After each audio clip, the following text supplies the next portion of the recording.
And we welcome you to the Big Train Baseball Network, live at Shirley Povich Field. The Big Train back home to take on their rival Cropdusters. Eli, a big game here coming off of a doubleheader.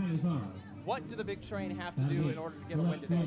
Their offense needs to come back to life, and the new addition of Eddie Hakopian should really help that. Yeah, the Big Train adding a new player. This is a team, though, that has had some issues with depth throughout the season, but getting him in, especially with the departure of Carter Cunningham, with Chris Hakopian obviously also no longer being with the team, this is a huge opportunity for them to get another guy here to really help things out. We appreciate you being with us here today. Once again, my partner Eli Kleiman, I'm Adam Glover. We just saw our on-field reporter Kaylee Tomlin. We'll be joined by her as well throughout the game. Just Sikulski as well, the broadcaster for the Cropdusters in the second inning, will be with us, as well as a large cast of characters here on Star Wars Night, as you saw with our intro, our GM Michael Michaud, and one of our interns, Ray Ash, having a little bit of fun. So in just a few moments, we'll have first pitch for you. So don't go anywhere as you're watching Big Train Baseball on the Big Train Baseball Network.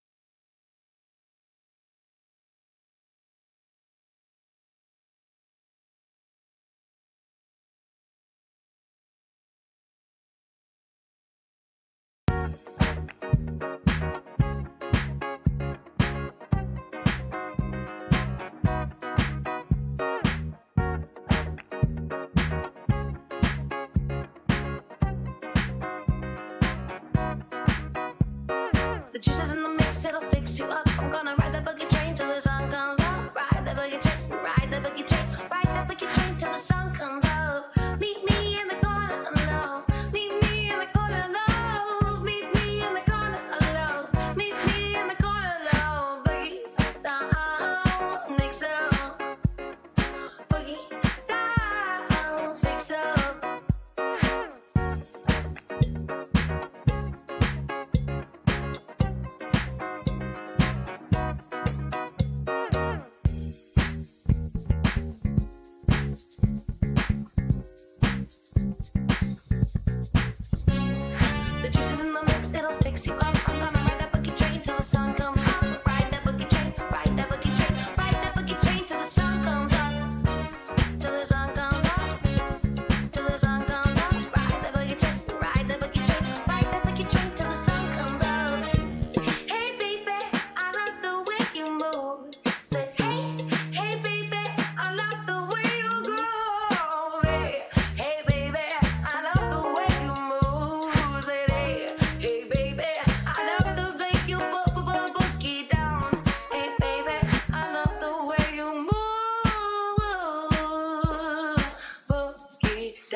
Well, the national anthem has concluded, and we are just about ready to go here at Shirley Povich Field. The Cropdusters, they've been a tough team all year. We'll flash up their starting lineup.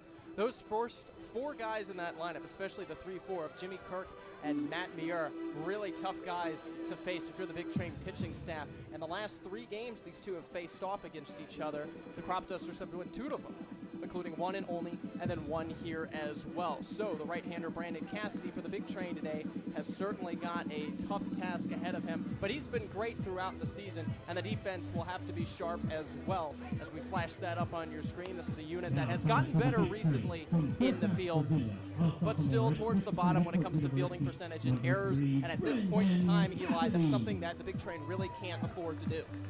Yeah, they need to be stout defensively, especially with the offense in a little bit of a slump.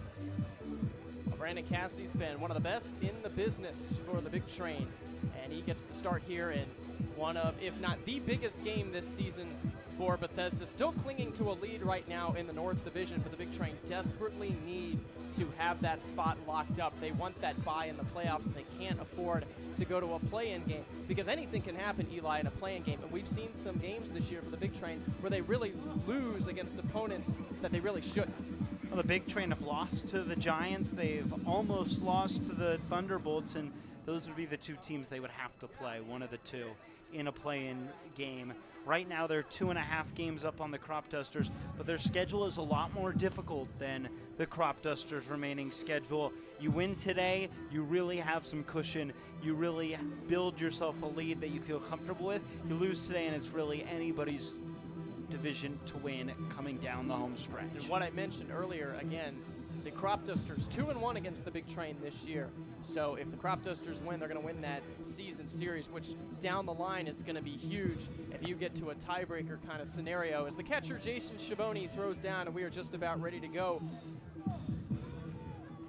Braden Martin, the designated hitter, to lead it off. Again, Martin, Ervelina, and Kirk due up to face Cassidy. And the Big Train are back home in what is going to be a tough stretch of games, but playing better recently, 5-3 over their last 8, did split the doubleheader against the DC Grays, winning game 1, but dropping game 2. Braden Martin, the DH, stands in, and Brandon Cassidy, the right-hander, on the mound as we are ready to go.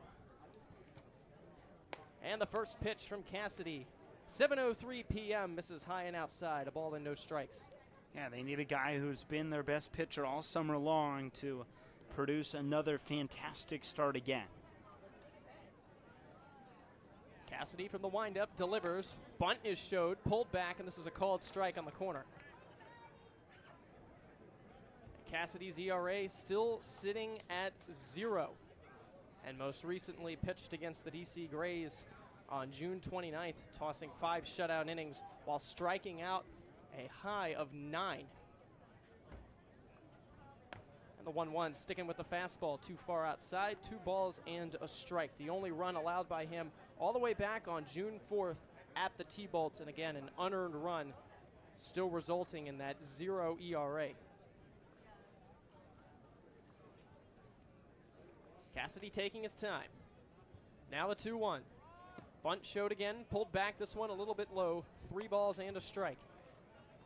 And if you're the Big Train, getting off to a good start is so crucial in this game after the offense really struggled a little bit in DC on Saturday. Cassidy looking to avoid a walk, 3-1. This one hit in the air out toward left center field. This is trouble. This ball is going to split the outfielders, and it's going to roll all the way to the wall. Dean Twygo will get it into Connor Rasmussen, but easily in at second is Braden Martin with a stand-up leadoff double. Yeah, that's exactly the start the Cropdusters were hoping for. Trying to strike early against a pitcher that has been near unhittable. Well, speaking of Twygo back in center field, we're starting to see him play out there a little bit more. Very athletic guy. We mentioned that in DC. We've seen him make some really special plays at both first and right field. So getting a fast guy out there, perfect for the Big Train, but can't do anything on that one as there's a called strike on a fastball to the second baseman, Matt Ervelina. Yeah, Ervelina, a guy who's hit well against the Big Train so far this summer. Cassidy looking at the runner. Now the 0-1. Bunt showed, and this is popped back out of the stadium on a bunt attempt. And Cassidy in control now. No balls and 2 strikes.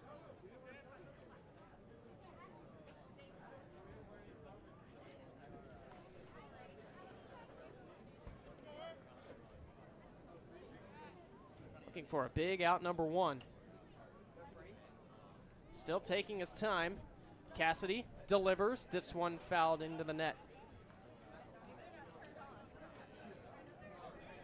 Yeah, let's see how he's able to respond. Leadoff runner on second. If you can work around this, you certainly gain a lot more confidence working into the ball game. Still 0-2. Jimmy Kirk waiting on deck. The pitch. This one on the ground, towards the middle, off the glove of Lucas Phelps. Runner coming to the plate, and the Cropdusters are going to strike first. It's an RBI single for Matt Ervelina.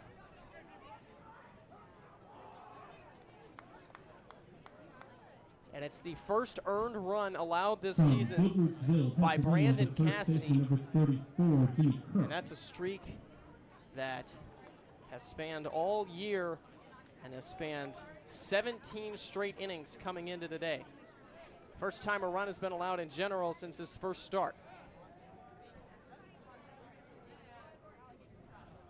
Cassidy takes something off on the ground to third. This could be 2. Guerrero will go to Phelps for 1. Relay over to first in time. A good stretch by Hakopian. They go around the horn, and it's 2 big outs.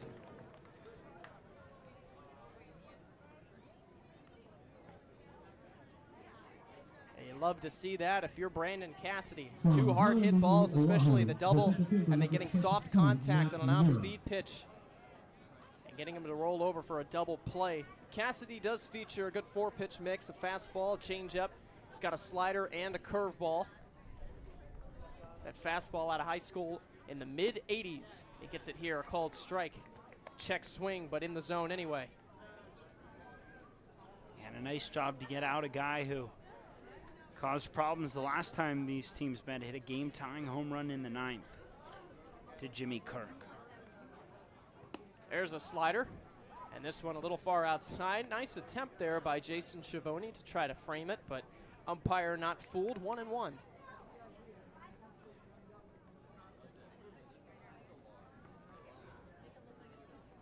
Cassidy with the windup and finds the corner again. 3 straight pitches locating that part of the zone against Matt Mura. Now ball and 2 strikes. Cassidy looking for strikeout number 1 in this outing. Hasn't had an outing yet this year where he hasn't had at least 5. The 1-2. Fastball up and in, and he gets the swing. Cassidy with a strikeout. Another one for Brandon, number 26 on the season, and the inning ends. The Cropdusters do take the lead, but credit to Cassidy working out of it. A double play and a strikeout. We'll go to the bottom of the first. The big train coming to bat for the first time today. Let's get started.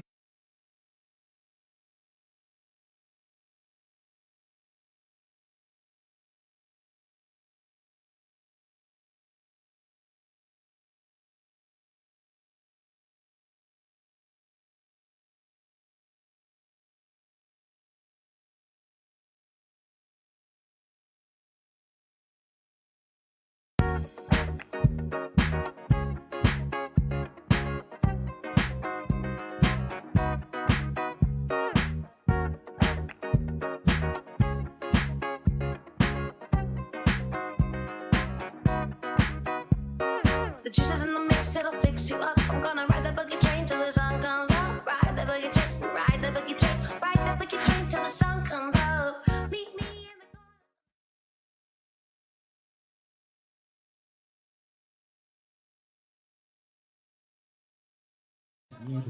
Well, the offense has been slumping a little bit for the big train as of late. They hope it comes alive here against the Cropdusters, and that is how Sal Colangelo lines up the big train. Eddie Akopian at that leadoff spot. Connor Rasmussen moves up a few places. Of course, that 3-4 part of the order, the All-Stars, Hurd and Orr. And down the line a little bit, Phelps dropping in the lineup down to that 7 spot. Didn't have a stellar day at the plate in Washington, D.C., but still valuable to this team, especially with the glove and Dixon Williams at the DH spot tonight. Getting a break from the field, but can't lose that bat. Cropdusters defense, though, has to be ready. This is a team that puts the ball in play a lot, the best hitting team in the Cal Ripken League, and that's how the Cropdusters line up on the field.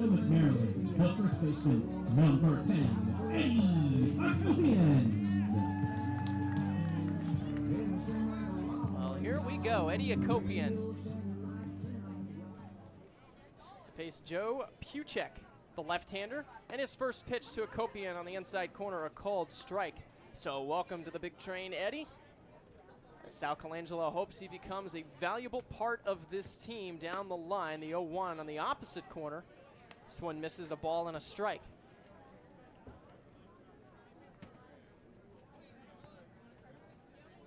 One. Too far outside on the line of the left-handed hitter's batter's box. 2 balls and a strike.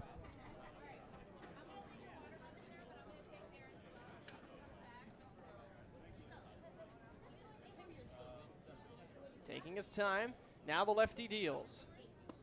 And that goes back to the inside corner to even up the count. Yeah, and with the loss of Carter Cunningham, the big train hoping Akopian can become an impact bat for them down the stretch. The 2-2. This one on the ground towards the middle, fielded by the second base bag. The throw to first in time. Play made. Matt Ervalina showing off the athleticism for out number 1. Yeah, nice play. Always important to get that first out of the inning. Well, here is the Tulane product now, Connor Rasmussen. Nearly in game 2 of the doubleheader, hit a go-ahead 3-run home run. Just a little right of the right field foul pole. Now lefty on lefty matchup, and the first pitch on the corner, a called strike.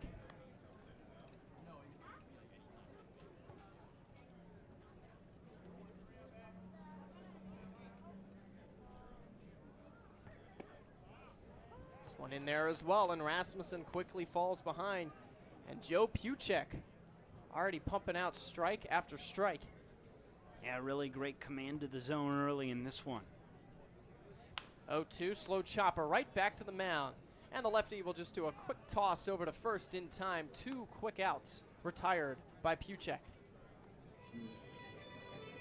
And now it brings up Jeffrey Hurd. And again, like we mentioned earlier, Jish Sokolsky, the Cropdusters broadcaster who was supposed to be with us during the All-Star game before that got rained out, will be joining us in the second to do some play-by-play work in the top half of the inning, and will join me for some color commentary in the bottom. And now Jeffrey Hurd. His stellar season continues, and he takes a breaking ball a little high, a ball and no strikes.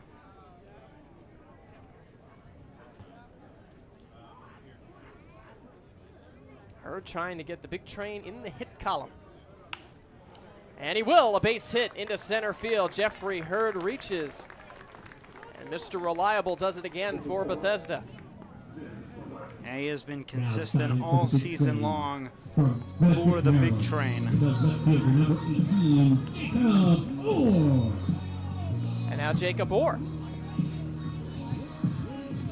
Orr's average has dropped down a little bit. He got off to a really hot start for the big train.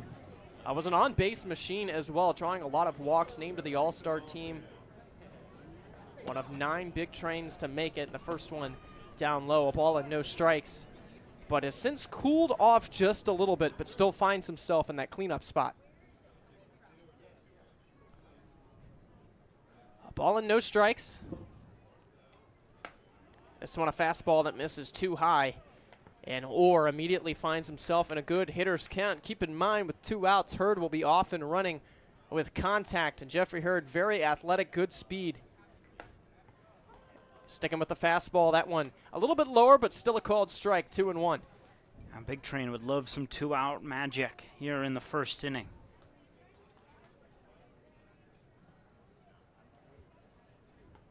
Two and one. Orr waiting from the stretch. Now the pitch. That one taken inside. 3 balls and a strike. Puchek, a real tough task. Does have to face a lot of lefties in this lineup. But this is a big train team that can hit.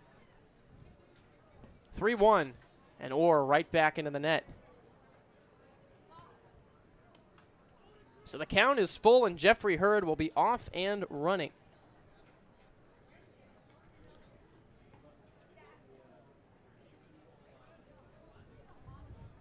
So something in a gap. Could easily score Hurd.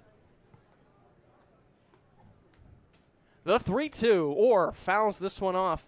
Stays alive at the plate.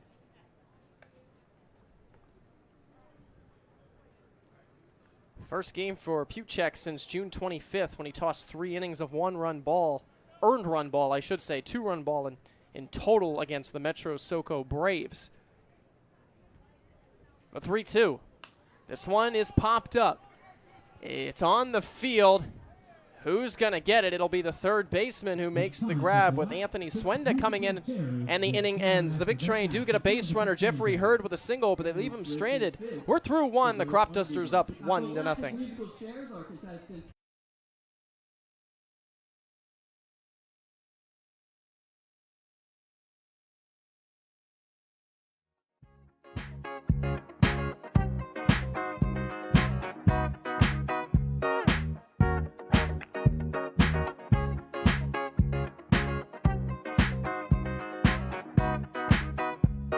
The juice is in the mix, it'll fix you up. I'm gonna ride the boogie train till the sun comes up. Ride the boogie train, ride the boogie train, ride the boogie train till the sun comes up. Meet me in the corner alone. Meet me in the corner alone. Meet me in the corner alone. Meet me in the corner alone. Boogie down, fix up.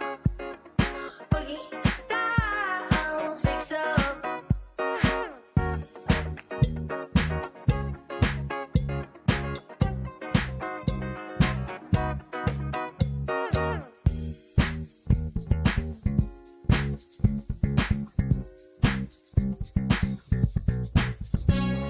The juice is in the mix, it'll fix you up. I'm gonna ride that boogie train till the sun comes up. Ride that boogie train, ride that boogie train, ride that boogie train till the sun comes up. Till the sun comes up. Till the sun comes up. Ride that boogie train, ride that boogie train, ride that boogie train till the sun comes up. Hey baby, I love the way you move. Say hey baby, I love the way you groove. Hey baby, I love the way you move. Say hey baby. Well, we've reached the second inning, and of course now joining us, just Shikulski to do the play-by-play here in the top of the second. Adam, Eli, thank you guys for having me in. It's a real pleasure. I've listened to this broadcast quite a bit. It's nice to be on. You know, we were supposed to be on the All-Star game together, and unfortunately that was rained out, so glad to be here with you guys. Yes, we appreciate Always it a very pleasure. much. We do. Oh, wow, I'm starstruck right now. What can I say? But let's get into some baseball. How Yes. about Grant Painter on the plate for the Crops so far. One of the premier hitters on this Cropdusters lineup. So that one is outside on the slider for ball 1. Painter, he leads the North Division in runs. That's his main calling card. He's he can wreak havoc when he gets on base. 13 steals on the year, so he's hitting in the cleanup in the 5-hole spot. Not necessarily for his power, but because when he gets on, he will deliver as he sends that one deep into left. It's back there. Left fielder giving chase, and he is there for out number 1. Credit that to Orr. Yeah, that's all-star to all-star right there. How about it? Yeah, that's a tough place to fly out if, no matter what team it is, that high wall out in left center. But yes, all-star to all-star. A lot of all-stars between these two teams. Oh, yeah. 9 for the Crops. How many were there on the big train? 9 as well. Would have Look made at our that. jobs easier. Exactly. You know, we wouldn't have to necessarily do too much research for the other players. But as it stands, we have an all-star snub, in my opinion. Anthony Swenda up to bat. Takes that first pitch, but it's in there for a called strike. Swenda leads the team in RBIs. He had a very slow start to the year. Remember, he actually started here first game of the year. Got hit by a pitch. That was the only time he got on base, but he now leads the team in RBIs, 17 of them. And he really can put bat on ball. 2 home runs for him. Actually had one in the most recent home game versus the Braves, a 5-0 shutout. There's not a lot that can be said about Swenda that can't be said about some of the premier power hitters in this league. It's a 1-1 count now with 1 out and none on. 1-0 the score. Here's the pitch from Cassidy. Contact made on the check swing. That's popped up to the second baseman. Lucas Phelps is there for out number 2. A quick to, or excuse me, no, that's Yeah, 2 outs. Yeah, 2 outs. There you go. No, we're crammed in here. We got 4 people in here. We got 3 cameras, but I like Cassidy going back with the fastball there. He went with a slider the previous pitch away, going up and in with a fastball, fooled him. And speaking of late risers, after Swenda is retired, it's now Jack Canizero up to bat, starting behind the plate today. Got his first nod at DH just the other day, but has had multiple multi-hit contests in his previous 2 outings as he sends that one on the ground to the third baseman, who makes the play and the run right away for out number 3. You guys gave me a 1-2-3 inning to come back on, but hey, I mean, maybe I'm a bad luck charm, but that'll do it for the top of the second. Still 1-0 Cropdusters on top, and it'll be time for the big train to get their bat to swinging when we return.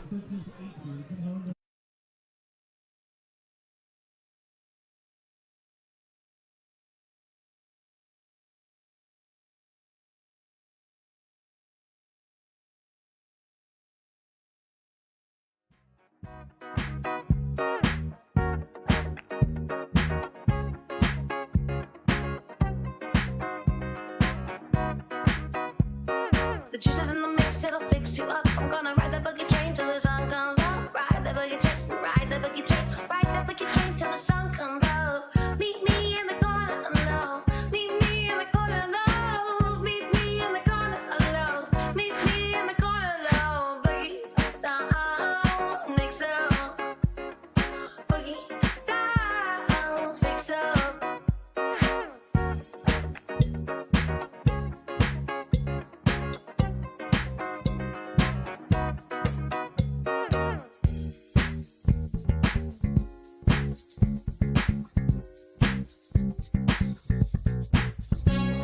The juice is in the mix, it'll fix you up. I'm gonna ride that boogie train till the sun comes up. Ride that boogie train, ride that boogie train, ride that boogie train till the sun comes up.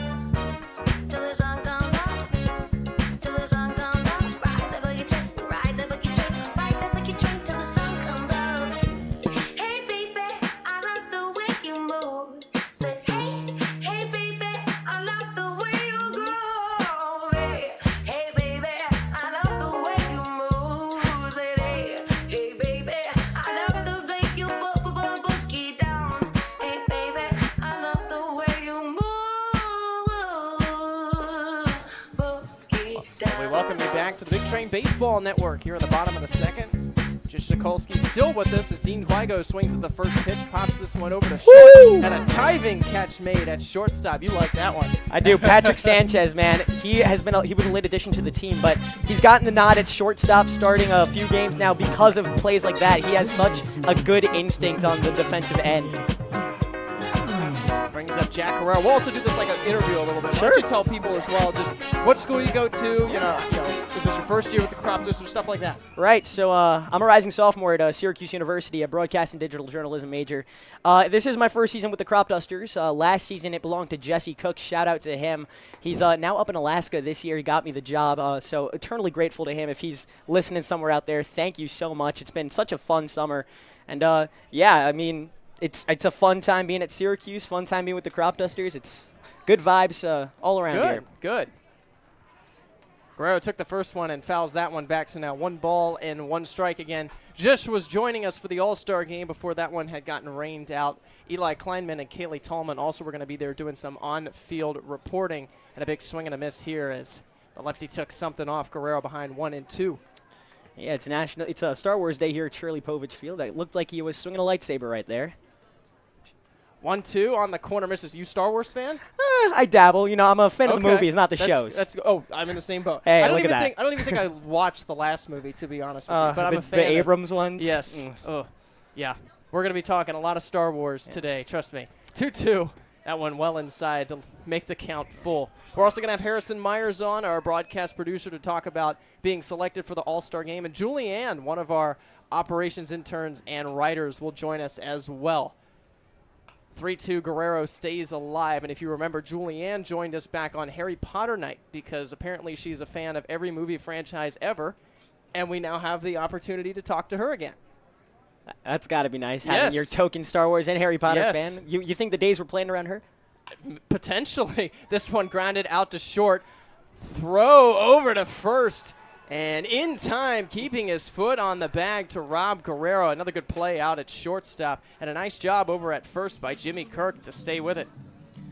Yeah, Patrick Sanchez again making that long-rangey play, and the throw from 6-3 from the arm of Sanchez just seems so routine, like a pitcher making a flip to first. He just makes it look so easy out there, and he's really earning his keep. Even if he does bat at the bottom of the order, it's the plays like that defensively that keep him in the lineup day in, day out.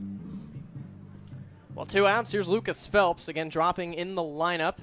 Was in that number 2 spot over in D.C., and he takes a first pitch down low for a ball, 1-0. Phelps swinging a good stick lately. He's got the pop bat. He's driving a lot of extra base hits, especially to the gaps and down the lines. The 1-0 now, and can't keep up with that off-speed pitch, 1-1. But Phelps, last few games, not swinging as well, and goes down in the lineup for a couple of guys who have been swinging a hot stick lately. Connor Rasmussen moving back up. 1-1, this one hit in the air, out toward left center field and deep. This one way back, and a nice running catch made out in center field. 3 really good defensive plays, and Matt Mira tracking this one down. The Big Train are retired in order as we're through 2 from Shirley Povich Field. The Cropdusters still up 1-0.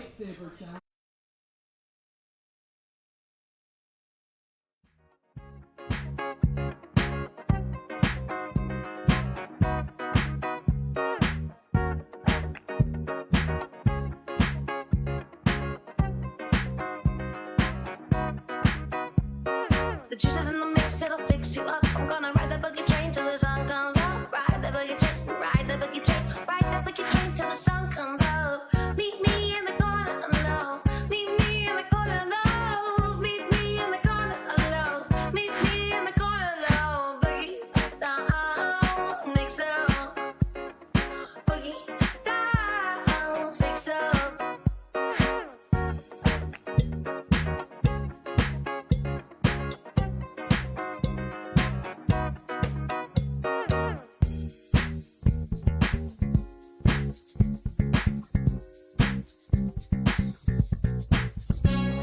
The juice is in the mix, it'll fix you up. I'm gonna ride that boogie train till the sun comes up. Ride that boogie train, ride that boogie train, ride that boogie train till the sun comes up.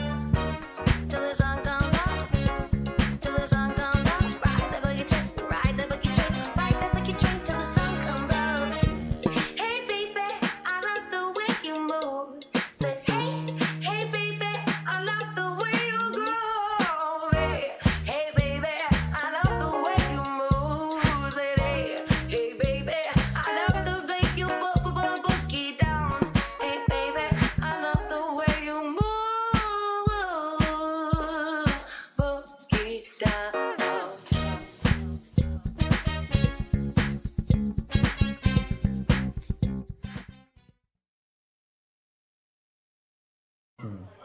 Well, the Big Train hit the ball hard in that inning, especially Guerrero and Phelps, but unfortunately, some great defensive plays by the Cropdusters keep them off the bases and off the board. As Brandon Cassidy returns to the mound for the Big Train, and the righty already ready to go. First pitch swinging, this one hit out to center. Here comes Dean Twigo with a dive and makes the catch immediately with a stellar play in just his second game this year in center field.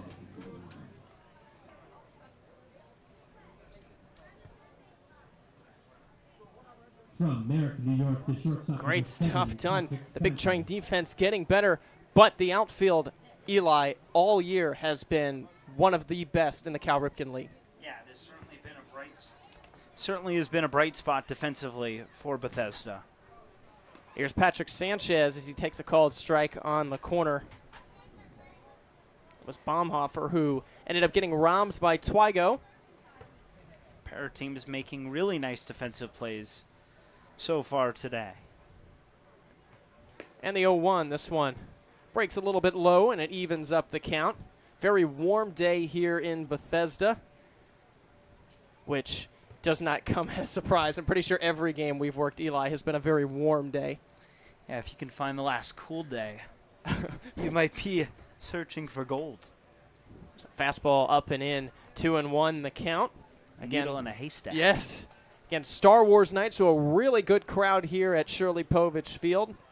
Ray Ash, our operations intern and one of our what should we call them? On-field MC, I guess you could say. On-field host. On-field host, yes. Came up with the entire event, has been working for a year on it, and is putting it on today. This one on the ground into the hole and left, and it's a base hit.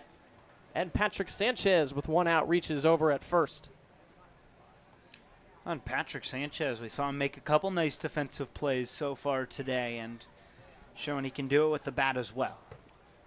In our pregame intro, Ray Ash joined us as pitching coach Lopez will go out to the mound to talk to Brandon Cassidy. Ray Ash joined us and talked a little bit about this event. So if you are tuning in late, highly encourage you to go back and re-watch that intro while we have a mound visit. Ray has done a fantastic job so far. Catalyst Hot Dogs has also renamed some of their hot dogs as well, has a light side and a dark side tonight.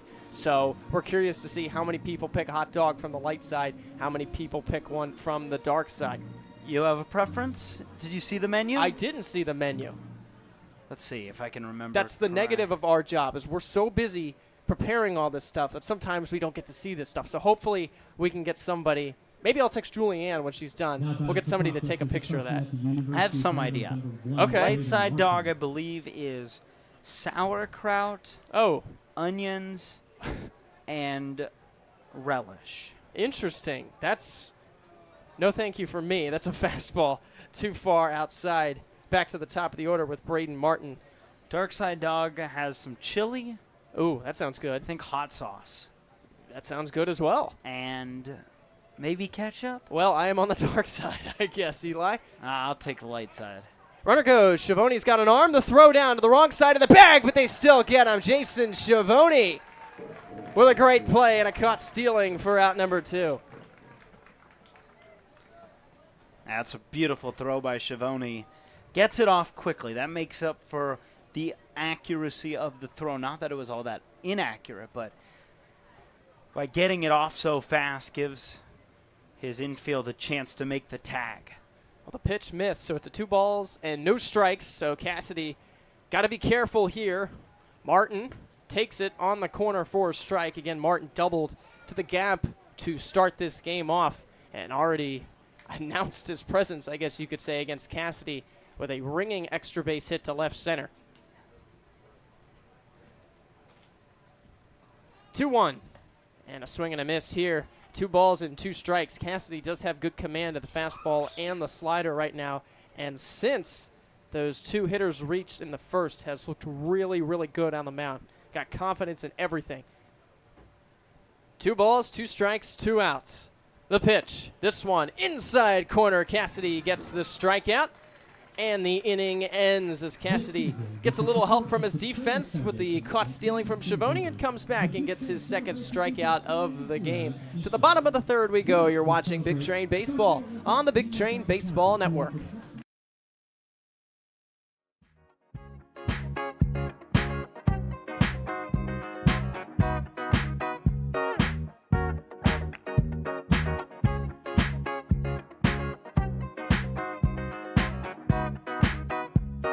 The juices in the mix, it'll fix you up. I'm gonna ride the boogie train till the sun comes up. Ride the boogie train, ride the boogie train, ride the boogie train till the sun comes up. Meet me in the corner, no. Meet me in the corner, no. Meet me in the corner, no. Meet me in the corner, no. Boogie down, mix up. Boogie down, fix up.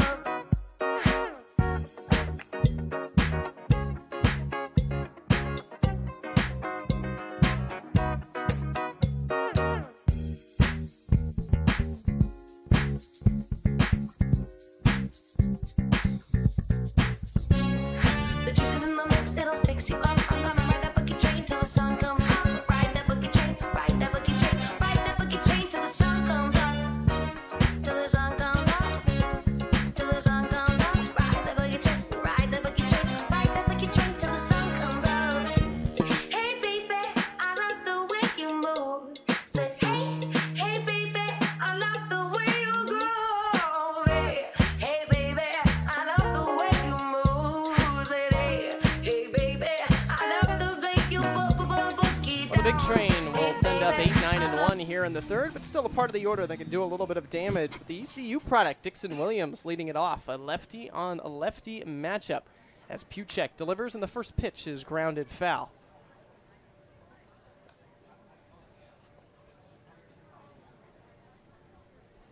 Oh, and 1 the count. Williams.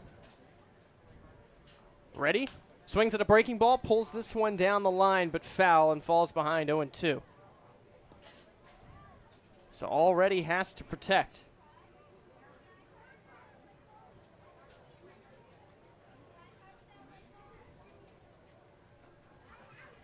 He's got 2 good pitches to swing at, just so far inside that he yanked it foul. Now the 0-2, and he strikes out swinging 3 pitches, and Puchek sits down Williams for out number 1. Really nice job getting a really tough hitter. Dixon Williams has been one of the most consistent bats in this big train lineup. Well, here is Jason Schiavone now. Got the start in Game 1, pinched hit in Game 2 of the doubleheader in D.C. And the first pitch to him, a fastball that misses too far outside. Yeah, and he's a guy who's getting more opportunity behind the plate the later we get going into the season because of that bat. 1-0, swings, lines this one out to center, and right on cue, Jason Schiavone drops in a base hit. And it is worth noting that Schiavone, compared to the other catchers of Nick DeLisi and Clay Wargo, is hitting much better than the 2 of them. So Sal Colangelo consistently finding a way for him to get into the lineup. Yeah, it's just a bat you want in the lineup more than anything else. It's a guy that the average is solid overall, but it's actually been a lot better as of late. Well, here is Eddie Akopian now. And he takes a first pitch fastball in there for a strike. Excuse me. Not to mention, Jason Schiavone, if you remember back to some of those early broadcasts, was the only catcher on the roster. Teddy Ruffner was the backup. And Teddy has not played catcher since the arrival of DeLisi and Wargo. This one on the ground, out to short. Could be 2. Flip to second for 1. Relay to first in time. It's a 6-4-3 double play, and the big train immediately after getting a base hit are out of the inning. And the Cropdusters get through it as the lefty faces the minimum. We're a third of the way through already. This game moving by quickly. The Cropdusters still leading the big train 1-0. The way you move, boogie down.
Well, the big train offense can't get anything going right now as we've reached the 4th. Brandon Cassidy looking strong, though. 1 run and 3 hits through the first 3 innings. Has settled down tremendously since that first. And the first pitch of inning number 4 is a called strike on the outside corner to Matt Ervelina, who has the RBI in this game, driving in Martin in the first inning. But a tough task ahead of Cassidy, 2, 3, and 4. In this one, a slider on the corner that misses, a ball and a strike. And both pitchers throwing some of their best guys, knowing how important this baseball game is. A game that really could have a huge impact on the North Division. 1-1. This one outside, 2 balls and a strike. Harrison and I were talking about it earlier. This game, to us, really, we love it, and this is the matchup that we really like to watch, because the amount of games we've seen this year, 26-0, 21-2, they can be a little bit frustrating, as that's outside 3-1. Even though you win, you want some tougher competition, and the Cropdusters came out of nowhere this year, have surprised everyone, not playing great as of late, 2-6 in their last 8, but are competitive with the big train, and these are the games that you really like to watch. 3-1 is a fastball too far outside, and Ervelina draws a leadoff walk. Yeah, I think that's exactly right. And it's a team, obviously, with the first year back with divisions, it's a team that is giving the big train a run for their money in their division, which I don't think anyone saw coming. But it certainly makes the season more intriguing. You're right. Winning games is obviously the ultimate goal, and you want to win games, but having a competitor, having a rival in your own division certainly makes things fun. This one on the ground, back to Cassidy. Makes a good play, gets it to second for 1, relay to first in time. As Cassidy goes to Rasmussen, who goes to Hakopian. And it's another double play, seeing a lot of those today. And in this rivalry game, and this goes partly towards your mention of double plays, you're going to put out your best defense. You're going to put out your best lineup, and you're going to put some of your best pitchers on the mound. And we've seen that so far early through 3 1/3, a nice pitcher's duel shaping up. Matt Miura swings at the first pitch, sends this one in the air to right center. Twigo tracks it down and makes the grab. And the inning ends. Cassidy quickly threw it despite the walk, faces the minimum with the double play. To the bottom of the 4th, the Cropdusters still up by 1.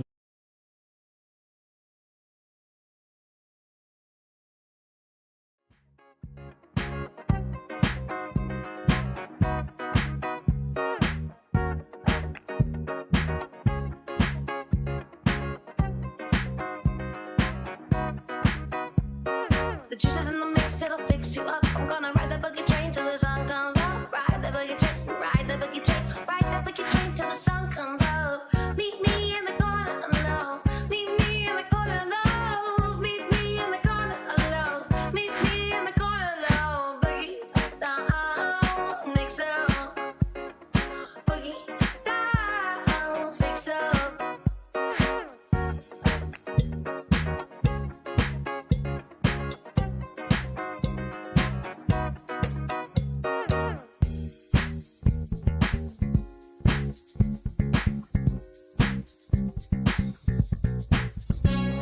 The juice is in the mix, it'll fix you up. I'm gonna ride that boogie train till the sun comes up. Ride that boogie train, ride that boogie train, ride that boogie train till the sun comes up. Till the sun comes up. Till the sun comes up. Ride that boogie train, ride that boogie train, ride that boogie train till the sun comes up. Hey baby, I love the way you move. Say hey baby, I love the way you groove. Hey baby, I love the way you move. Say hey baby, I love the way you boogie down.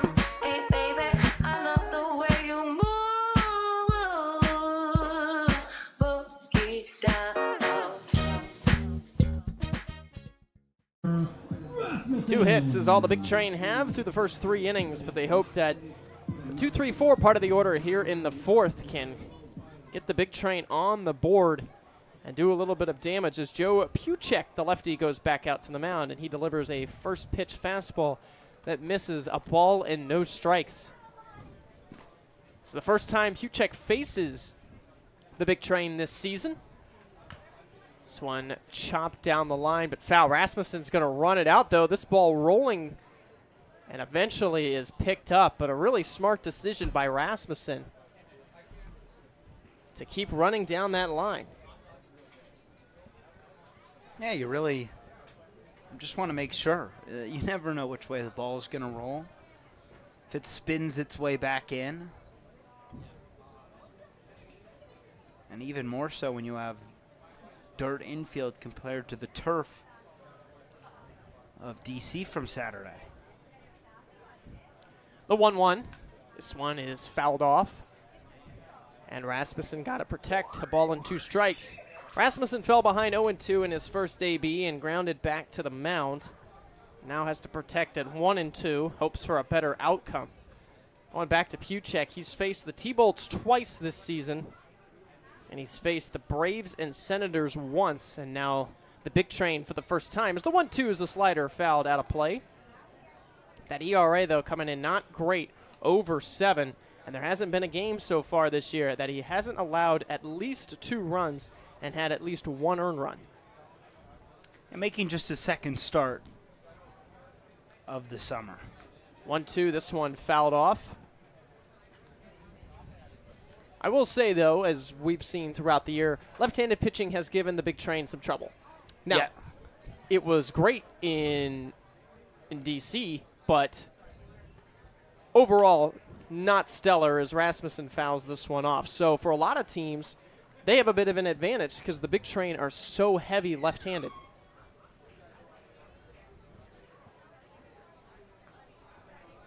And if you think about it, I'm not sure there's a single outfielder on this team that's a righty except for Orr. This one fouled off and Rasmussen stays alive. So your outfield alone has just 1 right-handed hitter, which is unusual.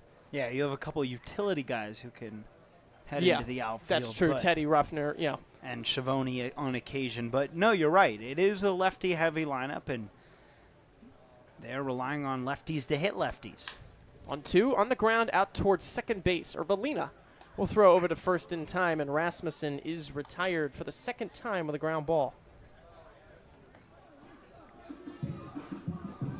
But you need lefties to hit lefties if you're going to have his lefty-dominant lineup. And they did in D.C. on Saturday, as you mentioned, especially in Game 1. But as a whole, the offense just in a little bit of a slump compared to what they did earlier in the summer. And now it brings up Jeffrey Hurd to the plate. He takes the first pitch on the corner for a strike. Going back to Game 1 against the D.C. Grays.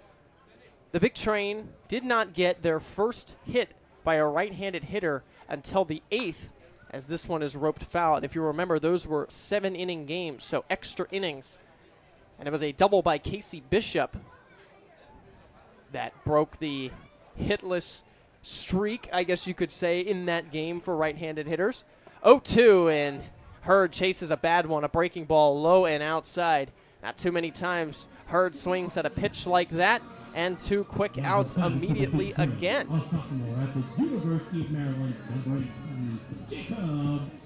Jacob Orr now. Kind of review those last 3 games that the big train played against the Cropdusters this year. Orr pops this one up and out of play. The first one was way back on opening night, and the big train ended up winning 10-5 here at home. But the last 2, June 9th, June 18th, the Cropdusters have taken both of those games.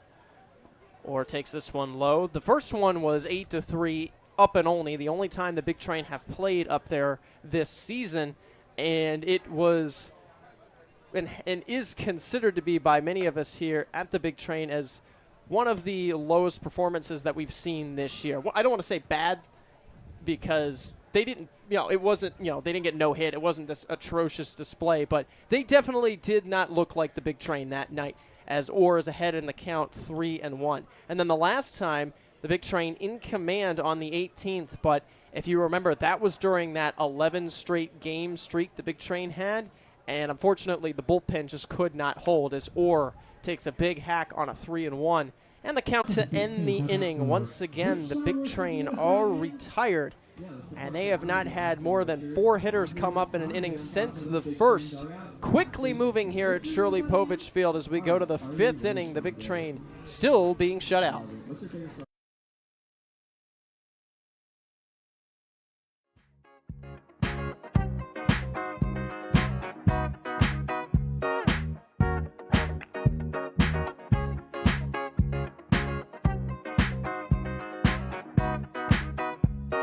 The juice is in the mix, it'll fix you up. I'm gonna ride the boogie train till the sun comes up. Ride the boogie train, ride the boogie train, ride the boogie train till the sun comes up. Meet me in the corner, no. Meet me in the corner, no. Meet me in the corner, no. Meet me in the corner, no. Boogie down, mix up.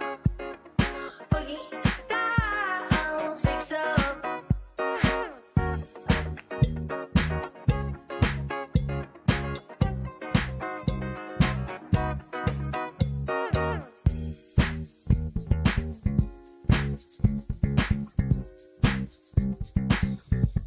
The juice is in the mix, it'll fix you up. I'm gonna ride that boogie train till the sun comes up. Ride that boogie train, ride that boogie train, ride that boogie train till the sun comes up. Till the sun comes up. Till the sun comes up. Ride that boogie train, ride that boogie train, ride that boogie train till the sun comes up. Hey baby, I love the way you move. Say hey, hey baby, I love the way you groove.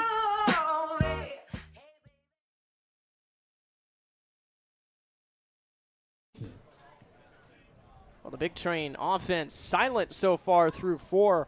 But the good thing is Brandon Cassidy being his usual self. 1 run so far through the first 4 innings and is keeping the big train in it.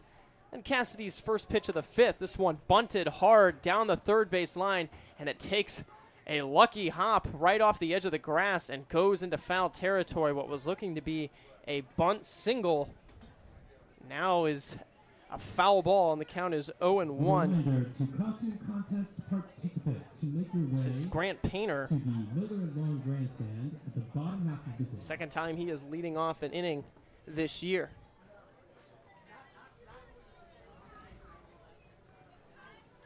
And once again, we're going to have a cast of people on the air. We already had just Shikolsky, who might return a little bit later, but Ray Ash, who planned this night, will come on. We'll also have Julianne Garnett, one of our interns as well, as there's a called strike on the corner, and Harrison Myers, too.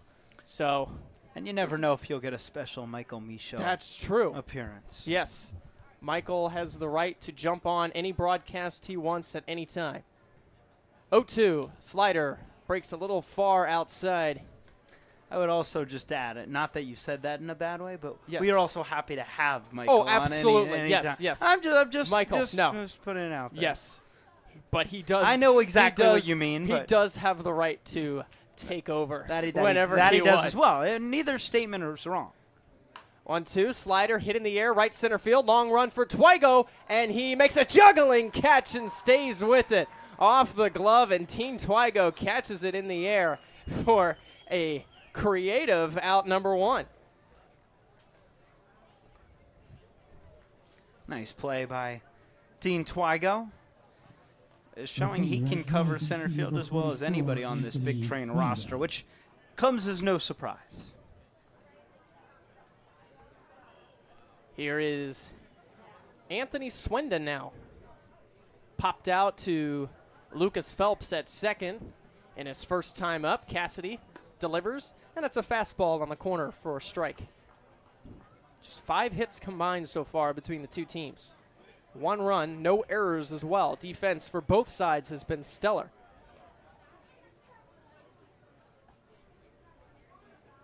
This one is hung and hit in the air out to deep left field, or we'll watch it go off the tree. And Brandon Cassidy allows his first home run of the season on a hanging slider to Anthony Swenda.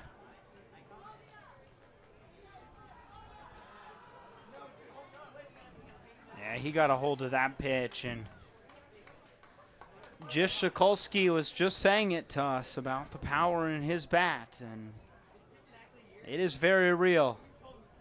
A sophomore, James Well, a few Madison, times tonight, number Brandon 15, Cassidy Jackson has hung that slider, but this is the first time that anybody really gets a hold of it. Swenda now with his 3rd home run of the season, and it's RBI number 20 for him on the campaign, and the Cropdusters are up 2-0, and Cassidy comes back with a fastball and gets a swinging strike. Jack Cannizzaro, the catcher.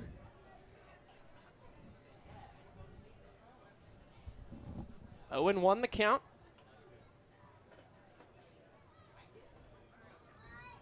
Cassidy delivers this one.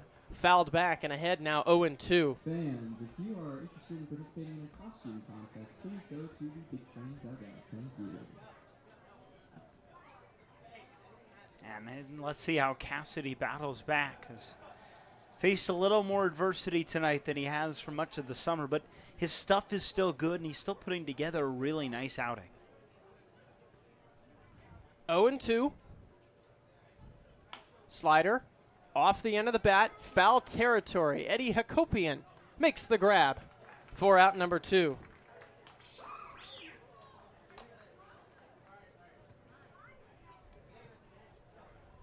So Cassidy rebounds after the home run.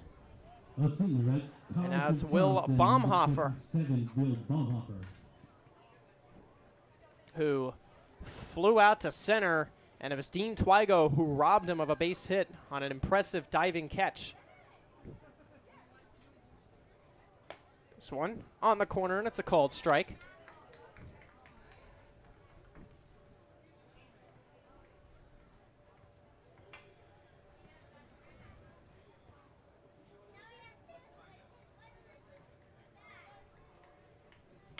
This one on the ground to third. Diving stop made by Guerrero. He gets up and throws. Safe over at first, and they say Eddie Hakopian was pulled off the bag.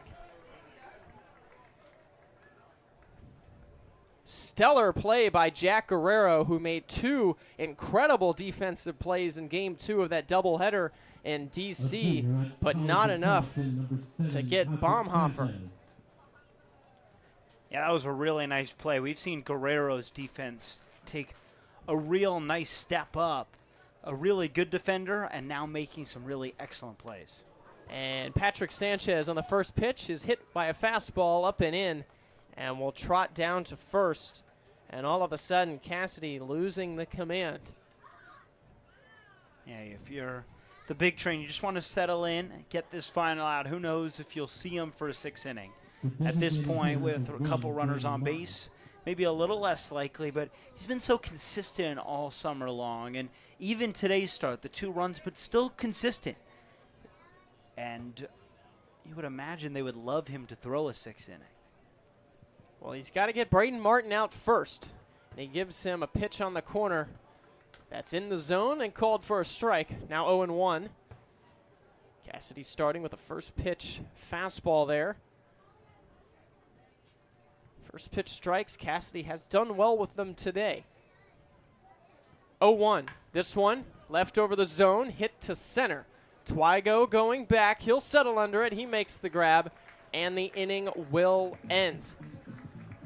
So 1 run does come in. Anthony Swenda hits a home run, and the Cropdusters extend their lead. The Big Train have to get something going to the bottom of the 5th. The Cropdusters up by 2. We got a whole cast of characters. We got Chewbacca.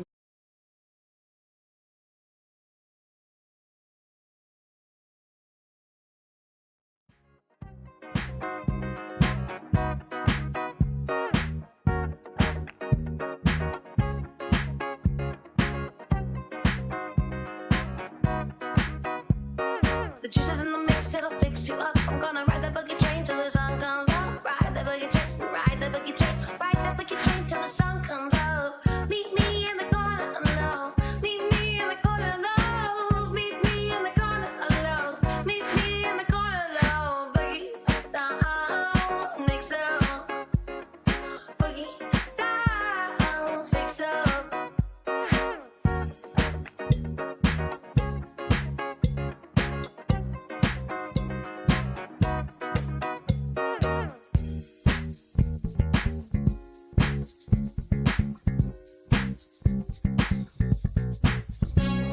The juice is in the mix, it'll fix you up. I'm gonna ride that boogie train till the sun comes up. Ride that boogie train, ride that boogie train, ride that boogie train till the sun comes up. Till the sun comes up. Till the sun comes up. Ride that boogie train, ride that boogie train, ride that boogie train till the sun comes up. Hey baby, I love the way you move. Say hey baby, I love the way you groove. Hey baby, I love the way you move. Say hey baby, I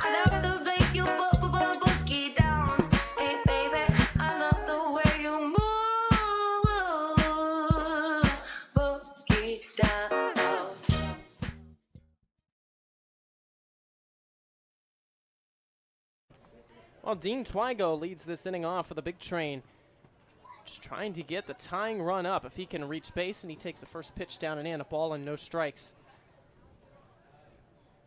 Cassidy able to work out of it. And now Twigo takes something off speed in there to even up the count, 1-1. Twigo, Guerrero, and Phelps.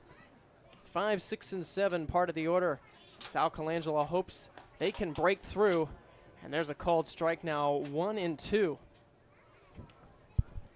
And this is a part of the lineup that certainly has the ability and has produced a lot so far this summer.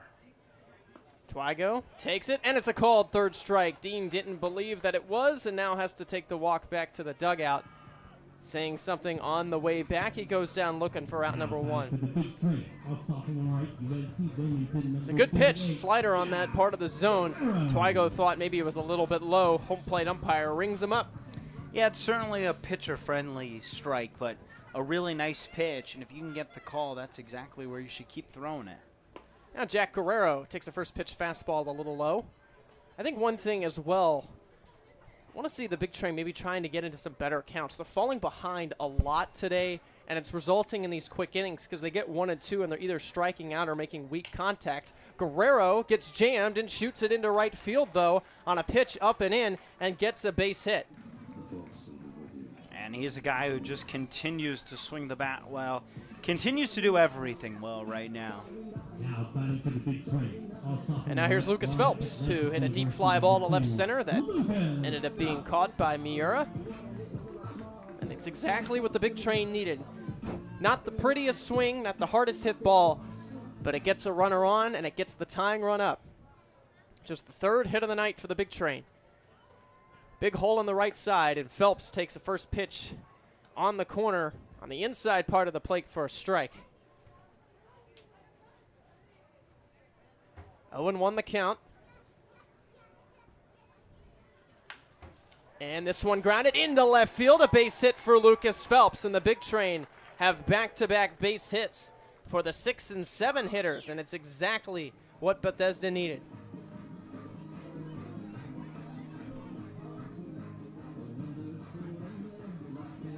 Yeah, really nice job by Phelps, and this is exactly what this order is able to do. This part of the order, especially. You have a guy in Phelps who can hit at the top of the order, and Dixon Williams, who's at the plate, certainly can as well. Williams was a strikeout victim in his first at-bat. He takes a slider too far outside, a ball and no strikes. He fouled a couple of pitches off and then swung at a pitch low and inside, which is the same location he fouled the first 2 off. So struggled in his last at-bat with that inside part of the zone. This one a snap back to first, runner getting back in time with a head-first dive. Canizaro, though, the catcher for the Cropdusters, making his presence known behind the plate, as Lucas Phelps over at first was pretty far off that bag. Good hitters count, 2-0. Dixon Williams got a chance to do some damage. He takes it, and it's 3-0. And this has to be one of those situations where you capitalize. If you're the big train, they've gotten runners on base the last several games, but it's about able to capitalize and create those big innings that they had early in the summer. 3-0. High and outside, ball 4. Dixon Williams draws the walk, and the bases are loaded.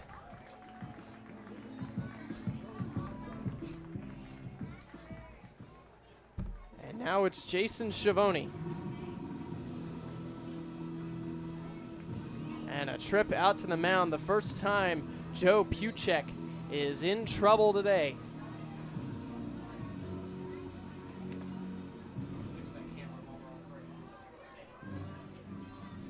Yeah, and this is where you have to find some good stuff if you're Puchek to get out of it, but the big train threatening with a good part of the order upcoming. A part that can do damage in Schiavone, and then a guy you brought in for this reason, Eddie Hakopian, on deck. And That's a guy who you bring in so he can bring in home runners, the impact bat in your lineup. Yeah, there's a reason he's at the top of the lineup. Sal Colangelo knows what he can do. Very athletic guy as well. Good power. But they hope that Jason Schiavone can first deliver for the Big Train. The bases loaded. Schiavone already 1 for 1. He singled in the third. And it's the first time that the Big Train again getting to Joe Puchek. Puchek had allowed 2 base runners in the first 4 innings. He's allowed 3 straight here in the 5th. 2 singles and a walk, and Schiavone a chance to do some damage. First pitch, and Schiavone not ready for it as Puchek doesn't give him a fastball, takes something off, and Schiavone well out in front, swings over it. Yeah, it's a changeup, and it's a really good pitch. Schiavone was looking fastball, as you said. Puchek gives him a change, and Schiavone not expecting it. The 0-1. This one hit high in the air to left. Guerrero has some good speed. This one into the corner. Catch is made. Guerrero's going to tag. Schiavone will pick up an RBI. The lead is cut in half. It's 2-1. And that's exactly the at-bat you need from Jason Schiavone. Sacrifice fly, cut into the lead. You just need one. And all of a sudden, here comes the new guy, Eddie Hakopian, guy who can do plenty of damage. The Big Train know that all too well. Talk about a chance to do some damage.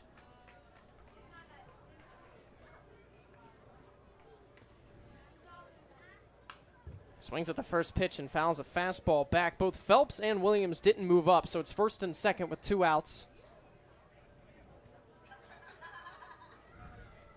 But a productive plate appearance. And it gives the Big Train some life.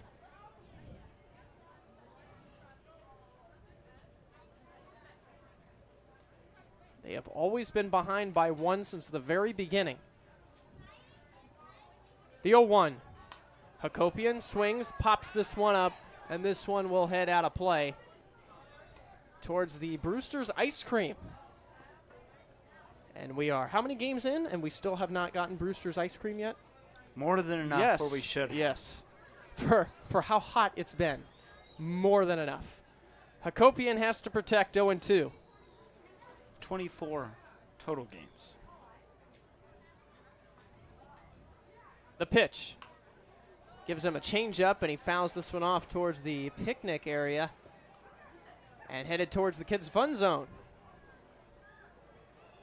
which Harrison Meyerson and I were down there earlier. They got a little tee that you can hit off of, but it's air that blows the plastic ball up, and you hit it with a wiffle bat. We were swinging earlier. Looked like fools. 0-2. High and outside, snap throw back to first. And Williams back in time, and it's the second time Cannizzaro throws down.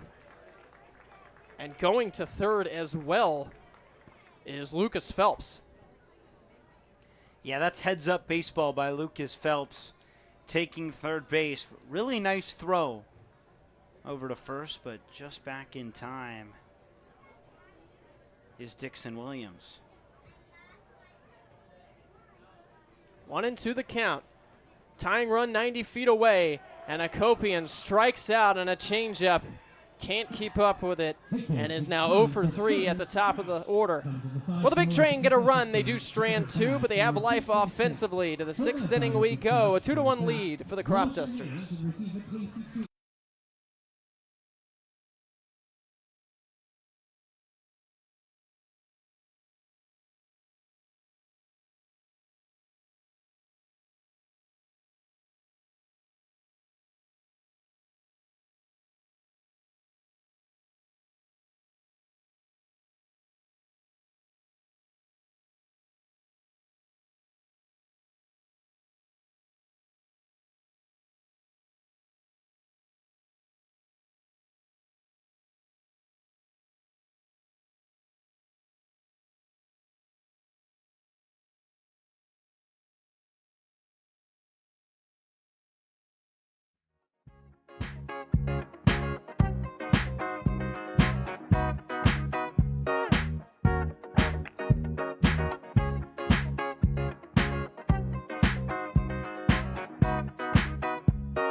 The juice is in the mix, it'll fix you up. I'm gonna ride the boogie train till the sun comes up. Ride the boogie train, ride the boogie train, ride the boogie train till the sun comes up. Meet me in the corner, no. Meet me in the corner, no. Meet me in the corner, no. Meet me in the corner, no. Boogie down, mix up. Boogie down, fix up.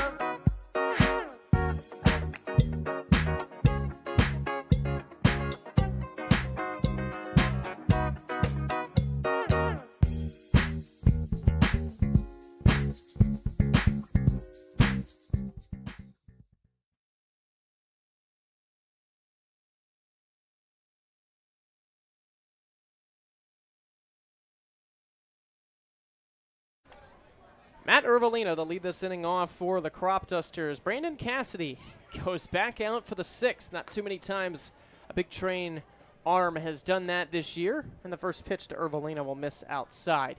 Ervelina has reached twice in this game. He's got a single. He's got a walk.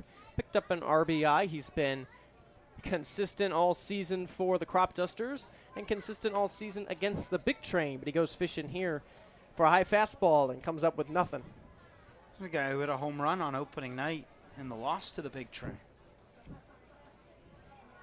is Ervelina. Cassidy from the windup. Kicks and deals. This one popped and foul. Now ball and 2 strikes. But I like the move to put Cassidy back out there. I do too. He deserves it. I mean, what do we got? We got 5 innings today, so 2 earned runs in 22 innings. Exactly. And you know why he's an all-star now. And you have plenty of games coming up after this. Yeah, Cassidy should get another 2 to 3 starts. This one hit in the air, out to left. Jacob Orr under it. He's got it. And Cassidy retires the leadoff man. I mean, you have the off day tomorrow, and then that's about it. It is tough for the big train the rest of the way. You have the off day tomorrow, and then it is 8 straight days with games, but a pair of doubleheaders in there. Jimmy Kirk standing in with 1 out. Slider fouls it back, 0-1. And that final day off comes before your final game of the regular season against the Aces, and then you have a chance to get a day off with a bye in the playoffs if you win the division, which, of course, this game plays a huge part in that. And then it's time for a 3-game series. This one hit high and deep to right, off a slider, going back to the track, and it's going to drop. And it's going to one-hop the wall. And Jeffrey Hurd took a really bad angle at that, and it's a ground rule double. I'm not sure he could find the baseball. Landed about 10 feet to his right, trying to track it down. Yeah, Hurd ranging towards right center, and that ball landed, like you said, 10 feet away from him and one-hop the wall. Now Matt Miura. That's not what the big train needed. What could have been a flyout turns into a ground rule double. Would have been a tough play either way for Hurd. And Miura, who's 0 for 2, a big opportunity as he takes the first one outside for a ball. And this is a guy who's been an elite hitter all summer long. There's a reason he was named an outfielder to the All-Star game. The 1-0. Fastball lined out towards center. Twygo's going to let it drop. Smart decision. Strong throw home, cut off by Hakopian. And it's runners at the corners in the 6th. And we'll see how much longer Brandon Cassidy goes. Yeah, this is a tough part of the order to have to face in your 6th inning. And one thing that the big train are not used to this year is having to face a part of the order 3 times, because most starts for the big trains this year have gone 4 to 5 innings. So very rarely does somebody get to see a part of the order for a 3rd time, which is usually when things don't go so well. You have time all game as a hitter to adjust. And there's a fastball that's a called strike. Cassidy still could get out of it with a ground ball. They could try to turn 2 on Painter. Rasmussen at short, Phelps at second, both playing for the double play. The 0-1 breaks his bat on a fastball up and in. Cassidy ahead 0-2, but Painter will have to get a new bat. And that's a perfect start to the at-bat for Cassidy. Chance to get the strikeout. If you're Brandon, be a huge out number 2. That'll try and put something at the bottom of the zone and maybe get a double play. Seeing already a couple double plays so far today. No balls, 2 strikes. Got a chance to get Painter. Fastball lined back into the net.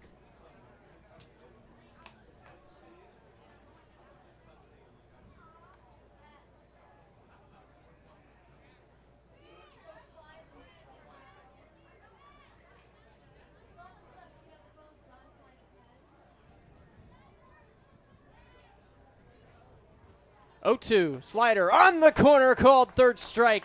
Huge out for Cassidy. And Painter never took the bat off his shoulder on that pitch, and frustrated with himself as much as the call on his way back to the dugout. So it's up to Anthony Swenda, who homered in his last at-bat off a slider, so we'll see if he gets a fastball. He does, and it misses a little far outside, a ball and no strikes. We did get word from Harrison Myers, though. Catalyst Hot Dogs has sent up a couple of the specials, the light side and the dark side. So top of the 6th, we're going to go ahead and show those off. 1-0. This one hit high in the air out to left center. Or from left and Twygo from center coming over. It's Twygo who makes the grab, and the inning ends. So Cassidy works out of it. And the Cropdusters still just lead by a run to the bottom half of the inning. Let's hope the big train can get some offense.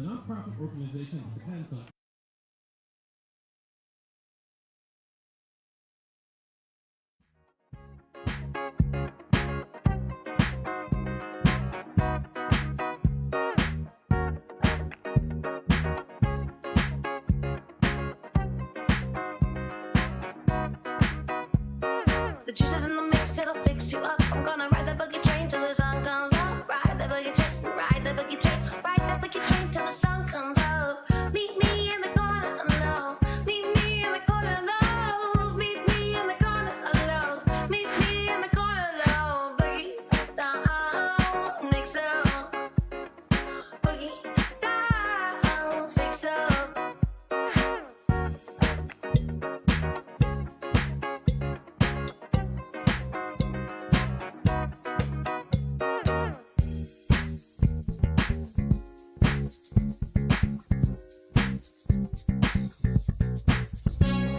The juice is in the mix, it'll fix you up. I'm gonna ride that boogie train till the sun comes up. Ride that boogie train, ride that boogie train, ride that boogie train till the sun comes up.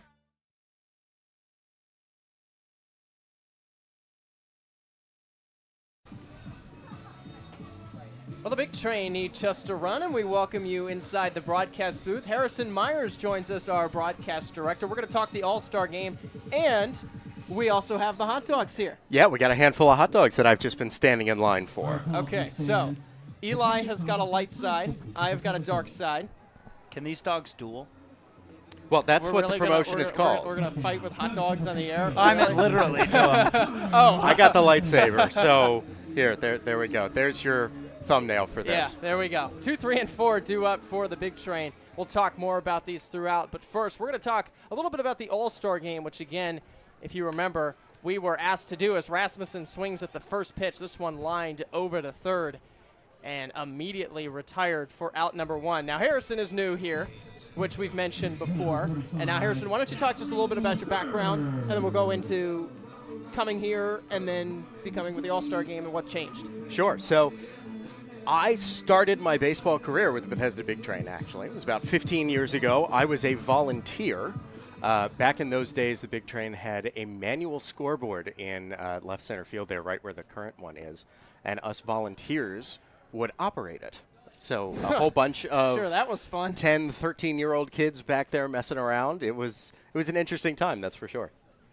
0-1 to Hurd. Swings at a slider, yanks this one deep to right field, down the line, and it's off the glove and rolls into the corner. Jeffrey Hurd has got extra bases, and he's going to get in with a stand-up double. Grant Painter, nearly a spectacular play, and it's an extra base hit.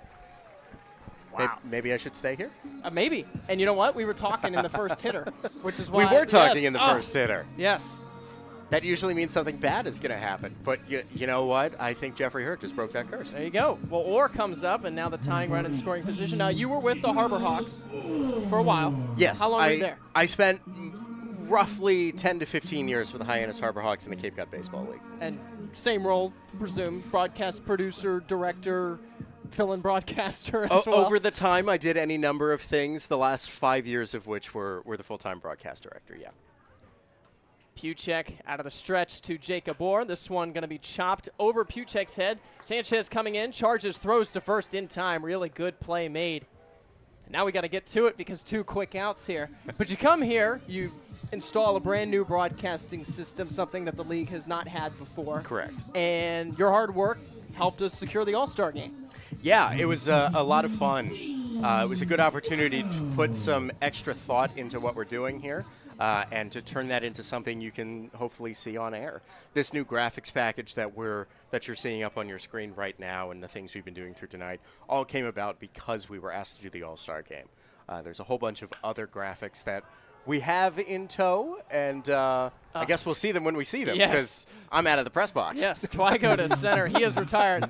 Maybe we'll have you come on another time as well. We're a little packed tonight, but we got plenty more games. We'll go to the top half of the 7th. The Big Train unable to tie it up. The Cropdusters still up by a run.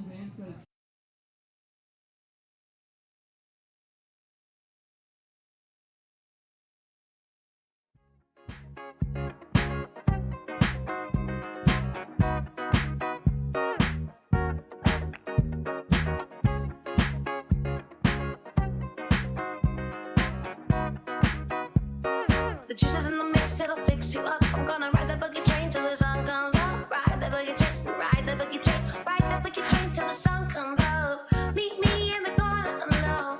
Meet me in the corner alone. Meet me in the corner alone. Meet me in the corner alone. Boogie down, mix up. Boogie down, fix up.